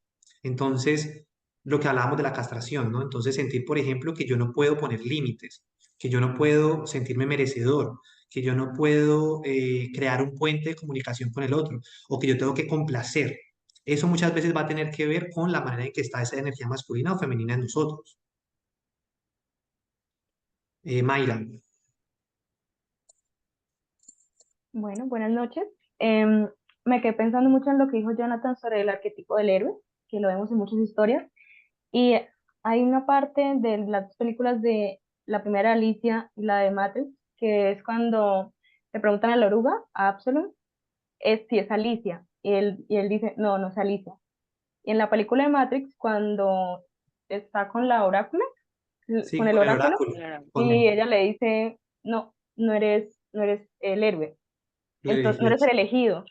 Entonces me llama mucho la atención eso que sucede en las dos películas y siento que es como un reflejo de lo que ellos mismos sienten, de no creerse merecedores a ser como el héroe o no creerse como que tienen como ese albedrío de tomar la decisión, porque siento que a fin de cuentas es como que la vida siempre nos está dando como dos caminos y nosotros somos los que escogemos. Entonces siento que es como un reflejo de no eres el héroe aún, pero puedes serlo, todo depende de ti. Y siento que es cuando se da como esa confrontación con uno mismo, cuando entendemos que tenemos el libre albedrío de elegir, cuando entendemos la diferencia entre la culpa y empezamos a llamar la responsabilidad, y entendemos que nuestras decisiones toman una responsabilidad, cuando conocemos, integramos la sombra y especialmente cuando hacemos consciente a lo inconsciente, y que es ahí cuando cambia, por así decirlo, nuestro chip mental y entendemos que tenemos cierto control sobre nuestras decisiones. Entonces no tenemos control sobre el exterior para nada, pero sí tenemos control sobre nuestro interior. Y eso siento que se ve muy reflejado en la película de Matrix, cuando el niño, el experimento de la cuchara, que a mí me marcó muchísimo, muchísimo esa escena, cuando el niño dobla la cuchara y él le dice, no intentes doblar la cuchara porque no existe la cuchara. Entonces siento que eso pasa muy a menudo, que a veces nos enfocamos tanto en el exterior y que no, que esto no cambia, que y no nos damos cuenta que en nuestro interior está todo el poder para elegir conscientemente. Y por ejemplo, hay un autor, en la universidad me hicieron leer un libro, un artículo pequeño de Kant, que habla sobre la responsabilidad y cómo nosotros como seres humanos queremos desligarnos de la responsabilidad, o más de la responsabilidad, ligarnos de eso de tomar decisiones, porque preferimos ser esclavos, porque el tomar decisiones significa que somos responsables de ello y nos da miedo. Autónomos también. Exacto, nos da muchísimo miedo tomar decisiones y para el ser humano es más fácil simplemente seguir lo que otros dicen. Entonces me pareció como muy Genial. interesante. Sería como eso mi aporte. Gracias. Genial. Ahí yo te recomendaría el libro de Eric Fromm, El miedo a la libertad, ¿no? Eric Fromm también con cierta influencia psicoanalítica va a decir que nos atemoriza la libertad, nos da extremado miedo, terror a ser consciente de lo inconsciente y por ende decidimos entregar la libertad a otros, sea un sistema político, sea una verdad, sea un sistema científico, o sea, decidimos que otros piensen y deseen por nosotros. Michel Foucault le llamaría eh, no pensamos, sino que somos pensados, ¿no? Me pareció genial, Mayra, lo que nos traes, esa escena de Matrix y esa comparación con la de Alicia, genial, que pudiste relacionar, porque ambos son oráculos, ¿no? El Absolute es el oráculo y está la pitonisa en Matrix. Y es interesante lo que acabas de plantear porque nos permite entender la naturaleza del sueño. Y es que el sueño no nos dice la verdad. El sueño no nos va a decir la respuesta. El sueño simplemente nos va a decir lo que tenemos que escuchar o nos va a mostrar lo que tenemos que ver.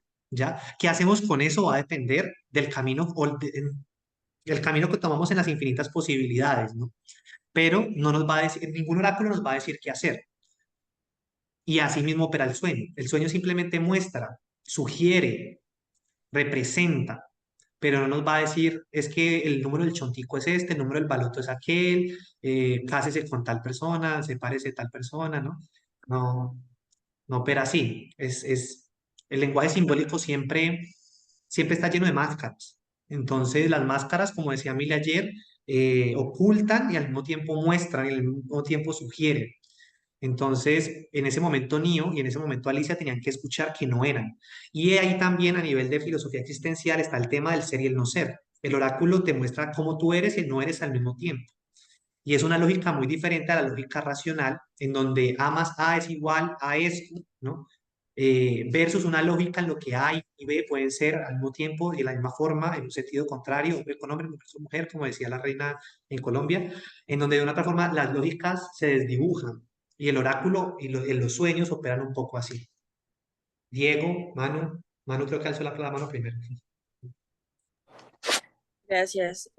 Yo tengo una pregunta porque yo no entendí esa escena en donde está Neo con el niño que dobla la cuchara y que el niño le dice esto de, no estás doblando la cuchara, te estás doblando a ti mismo, y la escena como que se acaba y luego la cuchara no está doblada. Yo dije como, vení, que no entendí, como así, que me están, o sea, qué es lo que me están queriendo decir? Porque, pues, en teoría están en la Matrix, el niño sí dobla la cuchara y cuando Neo llega, él tiene un montón de cucharitas dobladas. Y esas cucharas siguen dobladas cuando esa escena finaliza. Entonces, ahorita que hablaban de esa escena me quedé como, pero ¿será que la entendí mal? Porque entonces no entendí cuál es la función de esa escena en esa película. No sé si de Ahí, pronto me ayudan a aclarar. Cuando Matrix empieza, en las primeras escenas de Matrix, cuando Trinity le dije, sigue el conejo blanco, que aparece la chica, que se aparece el conejo blanco acá a ella, Ujú. Neo coge un cuaderno donde él esconde los programas de hacker que él hace. Ese cuaderno se llama Simulacro y Simulación, si no estoy mal. Cultura, o sea, Simulacro y Civilización, o Cultura y Civilización, Simulacro y Cultura, algo así. Esa escena de la cuchara tiene que ver con la filosofía que se plantea en ese libro, que es un problema que tiene que ver, por eso el punto es que no la entendamos, el punto es que no se quede, pero ¿qué significa eso? Porque tiene que ver con el problema de la percepción. Lo que le dice el niño a Neo es, date cuenta que la cuchara no existe y lo que se está doblando es tu mente. La cuchara se dobla si se dobla tu mente. Entonces allí lo que le está planteando justo antes de entrar al oráculo es que va a depender todo de la percepción. Es más, el oráculo no solamente es ella, la pitonisa, el oráculo es la habitación entera, los niños que están allí, las diferentes personas, o sea, todo lo que pasa dentro de la casa es el oráculo. Entonces ya el niño de por sí es el primer oráculo y le dice, todo depende de cómo lo percibas. Si la cuchara se dobla o no se dobla, si eso no es, si existe o no existe, y ya ahí entonces él entra donde la pitoniza. Entonces, Sí, tengo Diego. una pregunta con lo que dices y ya prometo que es cortica. Sí, o sea, eso significaría entonces que para que uno vea la realidad constantemente, en este caso doblada la cuchara, ¿no? Como que uno tiene que doblarse a uno mismo para poder ver la realidad de esa forma. Todo el tiempo uno tiene que como estar alerta permanente y hacerlo consciente todo el tiempo, porque en el momento en el que esa escena finaliza, la cuchara vuelve a la normalidad. O sea, como que Neo tiene que estar como súper concentrado y como entendiendo que él es la cuchara, que la cuchara es él, que la realidad él la hace, que es su perspectiva. En el momento en el que quita la concentración de ahí, la cuchara vuelve a estar normal. Bueno, sin doblar, pues, porque pues que es normal y que no es normal, ¿no? Pero entonces significa eso, o sea, como que no todo el tiempo tiene que estar como súper, como concentrado en algo en específico para poder verlo distinto, y si no estás concentrado en eso en específico, entonces nunca lo vas a ver desde otra perspectiva. Te puedo responder ahí con una experiencia que a mí me pasó, sobre todo bueno, tuve varias experiencias cuando trabajaba en el Darién, muy cerquita de la selva, muy cerquita de la selva salvaje. Y hay un buen ejemplo de eso, que básicamente tiene que ver primero que todo, con un aspecto de nuestro biotipo, que nuestro biotipo evidentemente ha evolucionado a lo largo de miles de años, o sea, el cuerpo ha evolucionado a lo largo de miles de años y ha hecho todas las adaptaciones necesarias para que podamos vivir esto que estamos viviendo en este momento. Pero para hablar de estos conceptos también hay que profundizar en lo macro. O sea, por ejemplo, cuando pensamos en el tiempo, tendemos a ver por separado el tiempo, como del espacio y separado del pasado, el presente y el futuro. Mientras que lo podemos ver en Matrix, en realidad esto todo está en interacción constante. El pasado, con el presente y el futuro siempre están en una constante interacción. Eso está vivo, eso siempre está ocurriendo. No hay eso ay, claro, esa manera como, digamos, vertical de ver el mundo, como que, bueno, pero por acá la humanidad, estos primeros pininos, y entonces acá ya estamos en la parte más elevada, eso es una ilusión también, es una manera de entender el mundo y es una manera en la que los libros, la historia, los historiadores a lo largo de las épocas pues se han enfocado en verlo de esa manera, pero no quiere decir que eso es de esa manera. Entonces, te digo eso para luego contarte lo que me pasaba en Darien, que cuando estaba en mucho más contacto con la naturaleza y yo estaba lo suficientemente receptiva, eso que tú dices, alerta, pero estar alerta, hay algo engañoso con esto de estar alerta, porque no es lo mismo estar alerta mentalmente que estar alerta. Estar alerta naturalmente, orgánicamente, es o debería ser la condición natural del ser humano. Lo que nosotros estamos viviendo hoy día es otra cosa.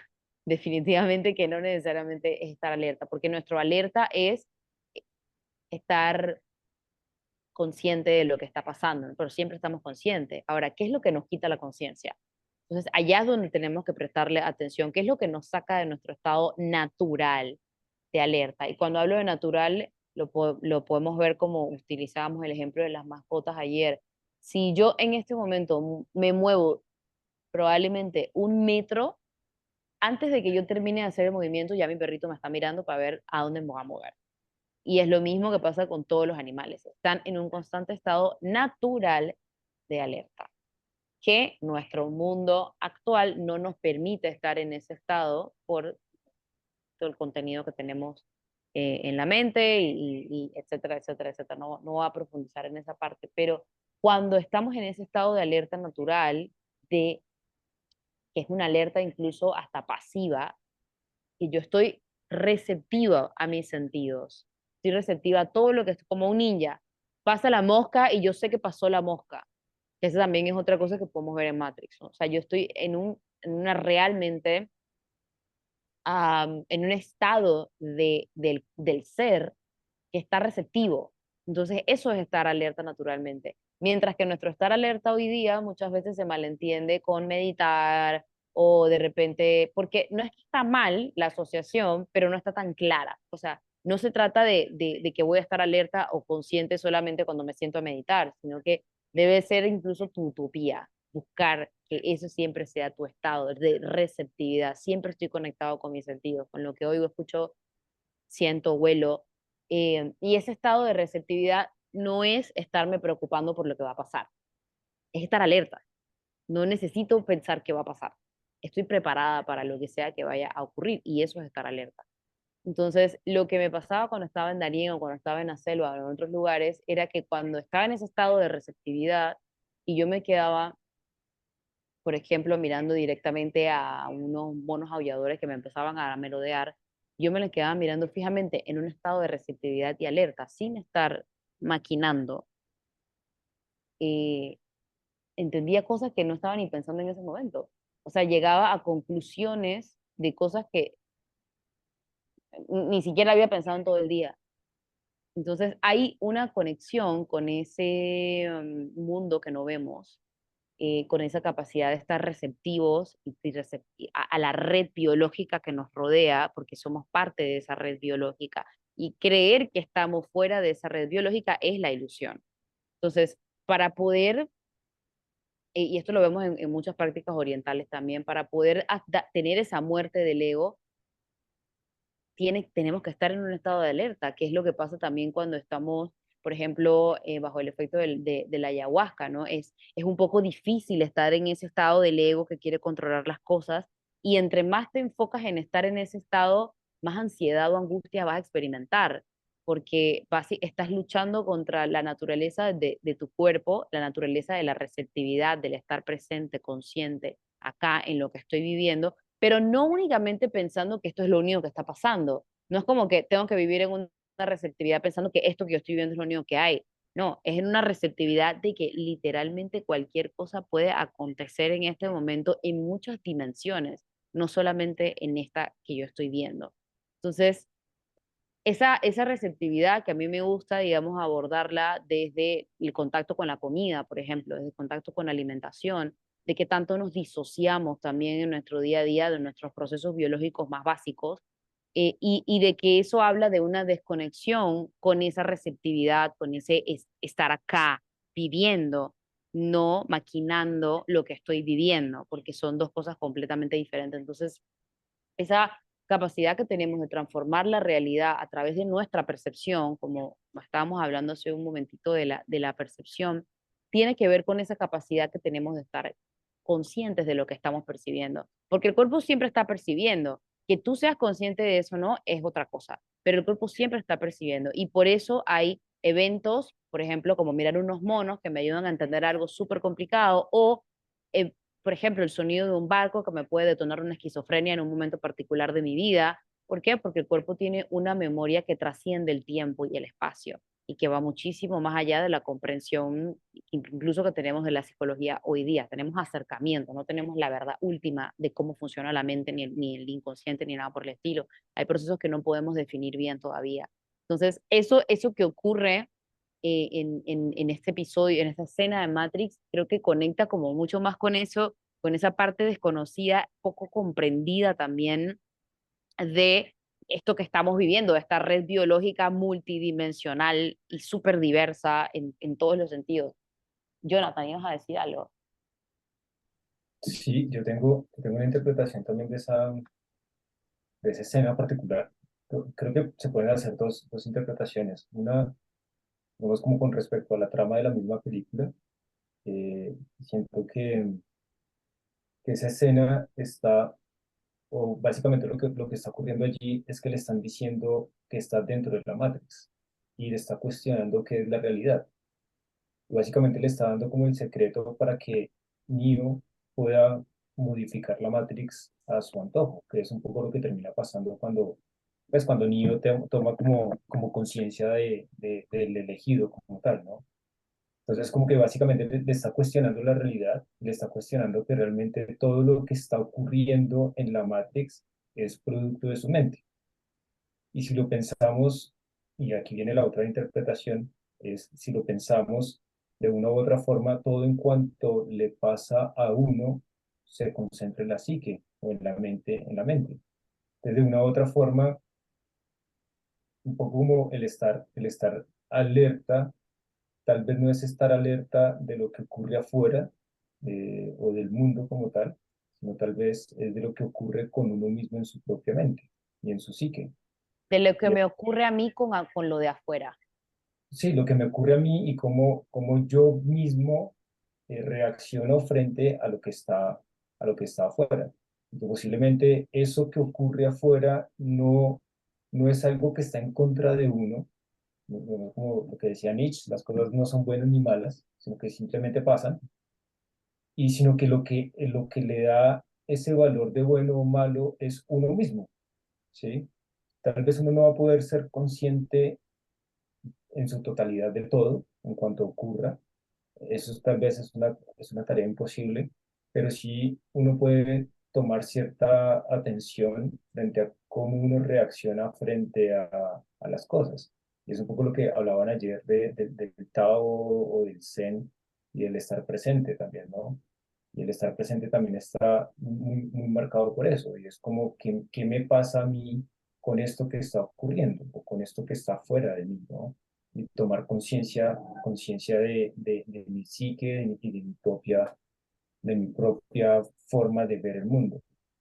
Y por ahí de pronto uno podría también vincularlo con esta idea de la física cuántica que tiene que ver bueno, con la superposición de estados y por ahí de pronto que uno termina construyendo el mundo que lo rodea o uno termina decantando la realidad de acuerdo a la misma forma en que está constituida la propia psique.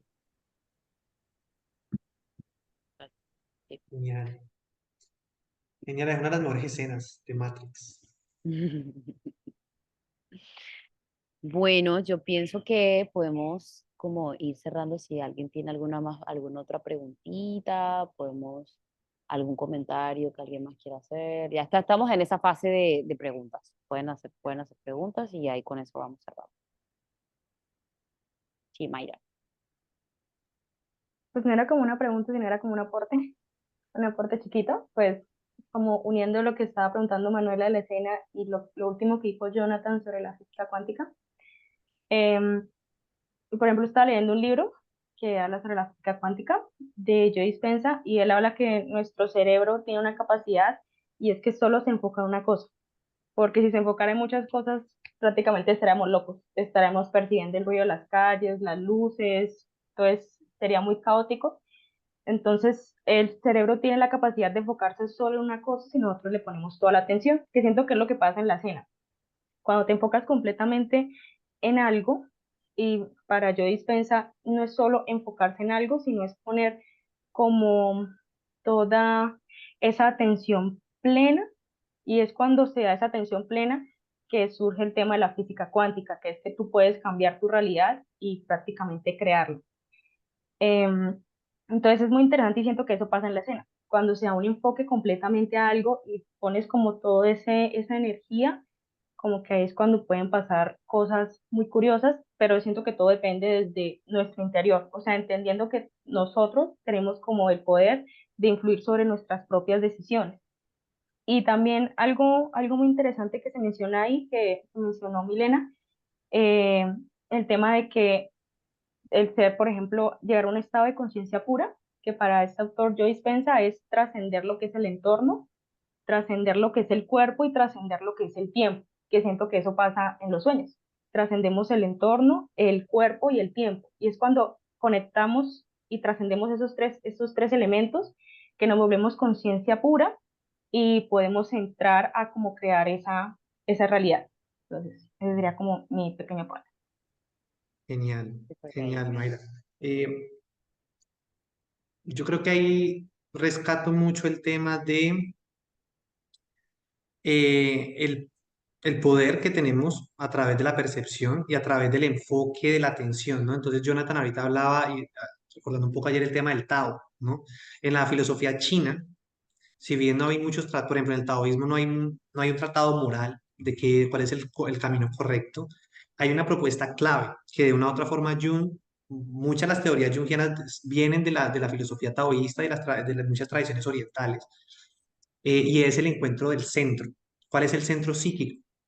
Y me llega ahorita con lo que están compartiendo y es la duda que tenía Neo gira en torno a ser o no ser, si él era o no era, ¿cierto? Y después es pues básicamente uno de los complejos existenciales, pero también ontológicos, ¿no? Sobre la realidad, qué es y qué no es, si yo soy o no soy, ¿no? Todo el tiempo nos estamos movilizando en esa dualidad y la propuesta del niño vendría a ser la, digamos, apelar por la percepción de eso, ¿no? Y es como un niño se moviliza en la Matrix, tanto en el ser como en el no ser, ¿no? Que es doblarse. Me pongo a pensar también ahorita que hablas de la neurología con el tema de la neuroplasticidad, ¿no? Y a nivel terapéutico con la capacidad de reconstruir neuronas o de regenerar tejidos sinápticos, ¿no? Entonces, cuando curamos un trauma, por ejemplo, cuando procesamos una situación compleja en nuestras vidas, hay también, como decía Miller, una transformación biológica. Inclusive, hay genetistas que plantean que el ADN está en constante transformación, que es la base de nuestra biología. Entonces, yo creo que, como decía Es Emiliana, que nos falta, si todo está en constante transformación, ¿por qué el ADN no? claro, y entonces ahí es donde entramos a preguntarnos lo poco que conocemos de psicología y de lo poco que conocemos de la autosanación, por ejemplo. ¿No? Cómo nuestras percepciones lo pueden enfermar y cómo nuestras percepciones nos pueden también curar. ¿no? Eso a mí me interesa mucho. Si yo pienso que estoy culpable y estoy condenado en esta vida y que voy a sufrir el resto de la vida, mi cuerpo lo va a somatizar y me voy a enfermar. Y mi realidad, de una otra forma, la forma en que percibo el mundo va a construir esa realidad, ¿no? Y no es caer tanto en un hipismo o en una especie de autoayuda de tú construyes tu realidad, cree y lo podrás. No es eso, pero sí es darnos cuenta el poder que tiene la percepción y la relación con, pues, con la realidad. Álvaro. Mm,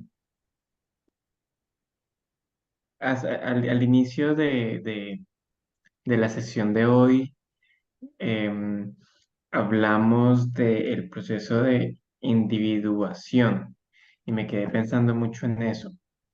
Y ahora que estamos hablando de Matrix, también como que lo volvió a mi mente este tema. Y cuando estábamos hablando del proceso de individuación, em, pensé lo siguiente, como que si está bien esto que pienso, y es que en el proceso de individuación lo que hacemos es identificar esta conciencia colectiva alrededor nuestro para saber qué de eso,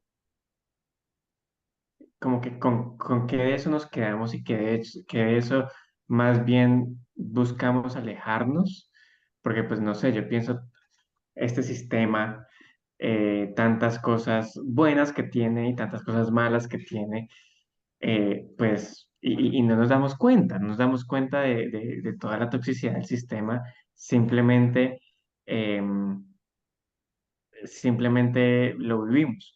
Entonces, ¿es eso el proceso de individuación, como identificar la conciencia colectiva para ser capaces de separar lo que nos interesa y lo que no nos interesa, adoptar de ella? Y también pensar que ese mismo proceso de individuación es el despertar que vive Neo, que se despierta y se da cuenta de ese sistema que está construido alrededor de él y dice, no, pues yo no lo voy a aceptar. La pastilla Eh, roja, la pastilla azul. ujú.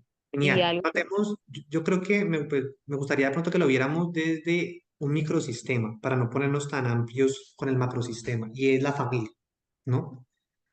Tomar conciencia en la adolescencia, y diría, por ejemplo, Jean-Paul Sartre, el hombre es aquello que hace con lo que hicieron de él, ¿no?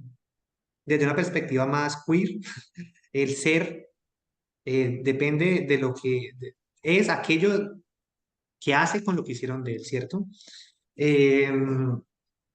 Y cuando el adolescente cuando somos adolescentes y entramos en crisis, nuestras primeras crisis tiene que ver con mirar el sistema familiar, ¿no? O mirar el sistema educativo, o mirar el sistema del barrio en el que vivimos y preguntarnos si realmente ese sistema nos funciona o no nos funciona y cómo opera ese sistema, ¿cierto? Ahí es como esa toma de conciencia. Es como, soy un ser en medio de este sistema, sea el que sea, ¿cierto?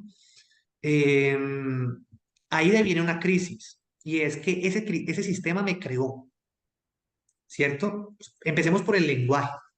Nosotros hablamos y hablamos un lenguaje que nos enseñaron nuestros papás. Es decir, por más independientes que nos queramos creer, nosotros somos una construcción del sistema. Somos una construcción de un lenguaje, ¿cierto? Entonces, cuando uno mira para atrás, uno dice, uy, pues madre, me inventaron, o sea, soy una creación, ¿qué tan real soy? Es decir, pienso como piensa mi papá, pienso como piensa mi mamá, pienso como piensa el barrio, pienso como piensa el colegio, pienso lo que me dice la iglesia, ¿no? El formato, eso es la gran crítica de Matrix, el formato, el cuadrado, está allí cuadradito. Y allí empieza la primera crisis existencial desde lo que llamaría Jean-Paul Sartre. Tomamos conciencia del sistema y eso nos angustia. Es como, soy un ratón en esta madriguera ni la berraca, ¿no? Y en esta madriguera hay terrorismo, hay vigilancia, hay máquinas, hay un sistema económico, hay abusos de poder, o sea, contaminación, una cantidad de cosas que nos atraviesan cuando nos damos cuenta de que somos conscientes. Obviamente, como tú decías, tanto buenas como malas, pero uff, hermoso que de repente también florecen las flores, también hay animales silvestres, hay ballenas atravesando el océano, hay unos árboles que tienen la capacidad de producir oxígeno, hay un sol gigante que produce energía. Entonces la Matrix, pues hay de todo en la viña de Freud, en la viña del Señor, ¿no? Pero entonces, ¿cuál es el tema acá? El tema es cómo esta conciencia particular se hace consciente de sí misma y se desprograma, por ejemplo, en la familia del patrón que se ha venido repitiendo. Entonces dice, uff, ahí yo ya soy libre en la medida en que tomo conciencia de la cuchara, soy libre de decidir cómo quiero construirme. El problema es más complejo porque no sabemos hasta qué punto realmente decidimos, ¿no? ¿Qué tanto poder tiene la decisión? ¿Qué tanto poder tiene la conciencia? Porque además estamos en un mar de inconsciente. Pero el proceso de individuación oscila en esa dinámica que decía Milena al principio de hacer consciente lo inconsciente. ¿Quién soy yo? ¿No? Y ahí también lo que decía Jonathan con el tema de los mitos. ¿Qué personaje soy yo en esta trama? ¿No? ¿Quiero ser la víctima? ¿Quiero ser el salvador? ¿Quiero ser el victimario? ¿No? ¿Quiero repetir el sistema? No sé, ¿quiero obedecer las cosas tal y cual como son? Quiero Todas a la desobedecer, o sea, todas a la vez, ¿sabes? Aquí entra el tema de la personalidad, quiénes somos dentro de este sistema, y es muy complejo y sencillo al mismo tiempo. Jonathan. Eh, hay algo que estaba pensando como el proceso de individuación. Hay algo que decía Jung, que la naturaleza es un total equilibrio, un constante equilibrio. Y él decía que de una u otra forma la psique o la mente pues es producto de la naturaleza y que de una u otra forma la mente o la psique va a buscar siempre entrar en equilibrio o estar en equilibrio. Y básicamente, digamos que uno podría también interpretar como el proceso de individuación como un ejercicio en el que la psique siempre va a buscar estar en equilibrio. Y un equilibrio entre lo consciente y lo consciente. Un poco lo que veíamos en la sesión de ayer, como de el inconsciente personal y el inconsciente colectivo. Entonces, y pues la conciencia. Entonces, básicamente lo que ocurre es como el proceso de individuación, básicamente es como ese ejercicio en que la psique siempre va a intentar encontrar ese equilibrio entre las dos partes. Y es un poco lo que se habla allí como en la alquimia, como la integración de las fuerzas, la integración de los opuestos, que sería como lo consciente, lo inconsciente, el ánima, el animus, como esa unión de lo femenino, lo masculino, el yin yang que ayer hablaban también. Lo que ocurre con lo arquetípico es que, claro, lo inconsciente se expresa a través de lo simbólico. Y hay elementos simbólicos que son los arquetípicos, que son los arquetipos que vienen de este inconsciente colectivo. Entonces, básicamente, en el inconsciente colectivo podemos ver ciertos mapas de cómo puede la psique encontrar ese equilibrio y pues potencialmente el sujeto ser todo lo que puede llegar a ser. Entonces, básicamente, uno puede encontrar como un sustrato mucho más profundo que está vinculado como al inconsciente colectivo, que va botando como símbolos, sí, va botando símbolos o formas de concretar ese proceso de individuación, o formas de concretar ese proceso de unión de los opuestos y de equilibrio entre la parte consciente y la parte inconsciente. Creería o me atrevo como a decir que es más o menos el proceso de individuación. Gracias. Es un Gracias. súper El tema es acercamiento. ese. Yo creo que parte del ejercicio que estamos haciendo es eso también y ver que el proceso de individuación es como una obra de arte para cada uno de nosotros, ¿no? Entonces, la forma en que cada uno aprende a vivir en este sistema donde no tenemos mapas, hay unas propuestas, ¿no? Hay hay personas hermosas en esta vida que se dedican a compartir herramientas, libros, ¿no? Filosofías, espiritualidades, psicologías, antropologías, gente que es hermosa y está compartiendo sistemas para pensarnos, pero más allá de eso, el proceso de individuación es qué hacemos con nuestra existencia, con nuestro cuerpo, con la relación que tenemos con el destino, cuáles son los espacios que tenemos para conocernos a nosotros mismos, de qué forma cuidamos nuestro cuerpo, de qué forma cuidamos la vida. Y yo creo, y me atrevería a pensar, no sé de pronto también cómo lo veré Mila, pero yo creo que el proceso de individuación tiene que ver con el amor y ese centro con el amor. O sea, sin amor no hay integración de los opuestos, sin amor no hay integración entre la vida y la muerte, no hay autoconocimiento, pensaría yo, o estaríamos completamente perdidos, porque nos perdemos en la razón, nos perdemos en un lenguaje simbólico que al final no terminamos de descubrir, nos perdemos en una cantidad de estructuras que nos enajenan, y yo creería que también el proceso de individuación estaría muy vinculado con el amor. Pero Que pues el fue, punto es que que fue el final de Matrix también, ¿no? O sea, como que tú puedes lograr lo que quieras con amor. Me parece, a mí me encantó ese final de la última película, la verdad. Puede que a mucha gente lo haya a mí me criticado, encantó, yo amo Matrix, a mí me encantó pero a Matrix mí la 4 también. me encantó. Me encanta que haya terminado con algo como tan romántico, porque a veces la gente dice, no, pero qué feo romantizar la vida, pero, y qué feo vivirla toda gris sin amor también. Ah, Qué pereza. al final en Matrix 4 sale un arco iris y sale el cielo.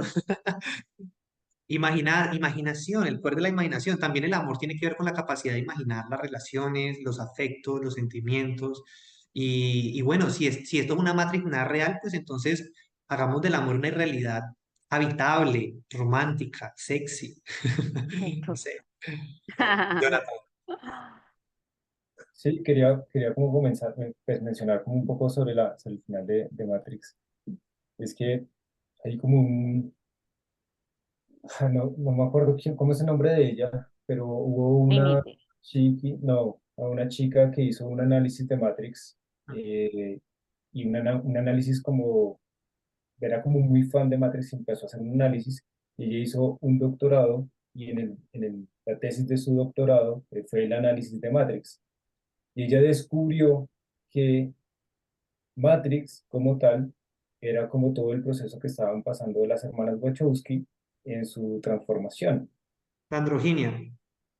Y digamos como que realmente Matrix no habla de, supuestamente en esta interpretación, no habla de este cuestionamiento entre la realidad, sino que realmente habla del cambio de sexo que tuvieron las hermanas Wachowski. Y pues obviamente pues en el momento pues ellos, cuando eran ellos, lo negaron rotundamente, pero pues claramente cuando vemos la cuarta parte de Matrix, creo que podemos evidenciar que efectivamente sí, se trataba más un poco de esta lógica de pensarse como sujeto, ¿no? Como de elaborarse y de transformarse como sujeto, tanto mental como físicamente hablando, y pues que está atravesado por el amor también, ¿no? Como que en última instancia, pues el amor es como transversal a todos los seres humanos y que tal vez en última instancia también es como la meta última y que más allá del cuerpo, más allá como de la transformación física, lo que atraviesa al ser humano es el amor. Genial, genial ese gran aporte sobre todo de Matrix 4, porque para Jung, que estudió la alquimia, el símbolo de integración del proceso de individuación era el andrógino, que era la integración del cuerpo masculino y femenino a nivel psíquico. Va.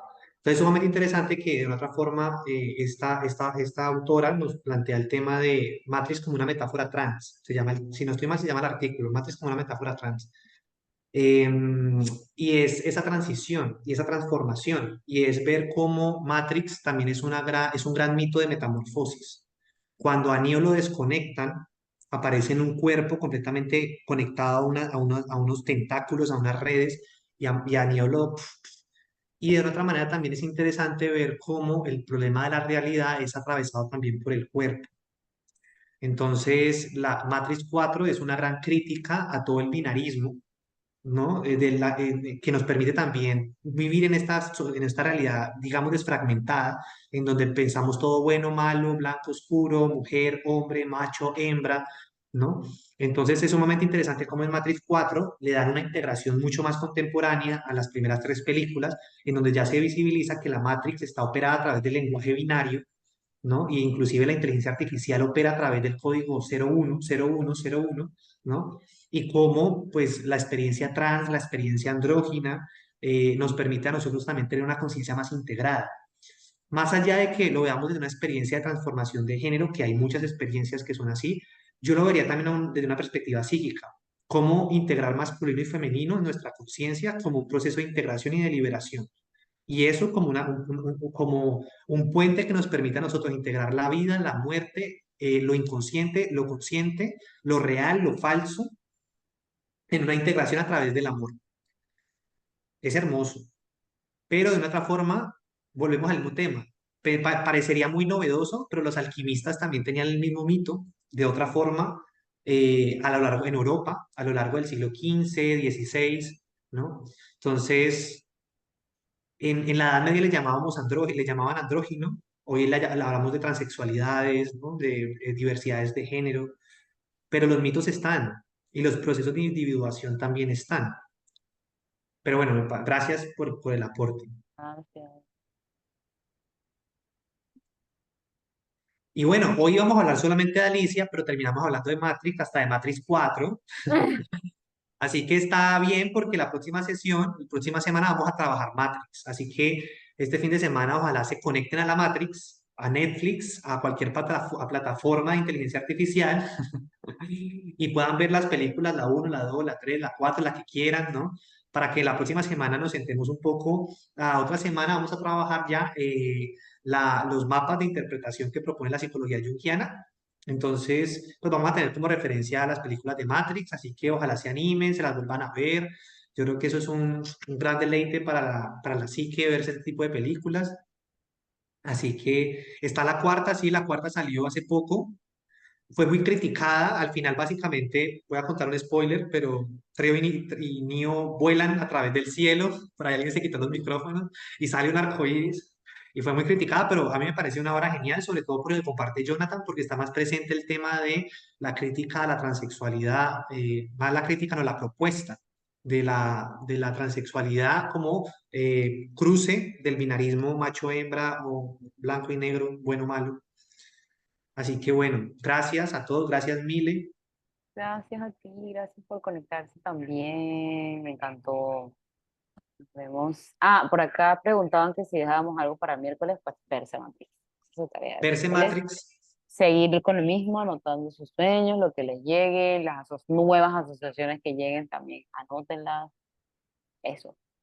sí, y bueno, el tema hasta ahora pues estamos tratando de entrar bien en la teoría para ya a partir de la próxima semana, también los que quieran puedan compartir sus sueños para que nos sentemos a descodificarlos entre todos. Obviamente de pronto el tiempo no nos da para que todos hablemos de los sueños, pero sí los vayan anotando para que por lo menos en cada clase 2 o 3 personas puedan compartir su sueño y podamos entre todos también enriquecernos de esas experiencias. Así que bueno, muchas gracias a todos y que la fuerza los Chao. acompañe. Ah, esta es de otra película. Esa no es Gracias. Matrix. Chao, que tengan una linda noche, feliz Muchas semana. gracias. Hasta luego. Bye. Ustedes. Que la fuerza los acompañe. Chao, gracias. Chao.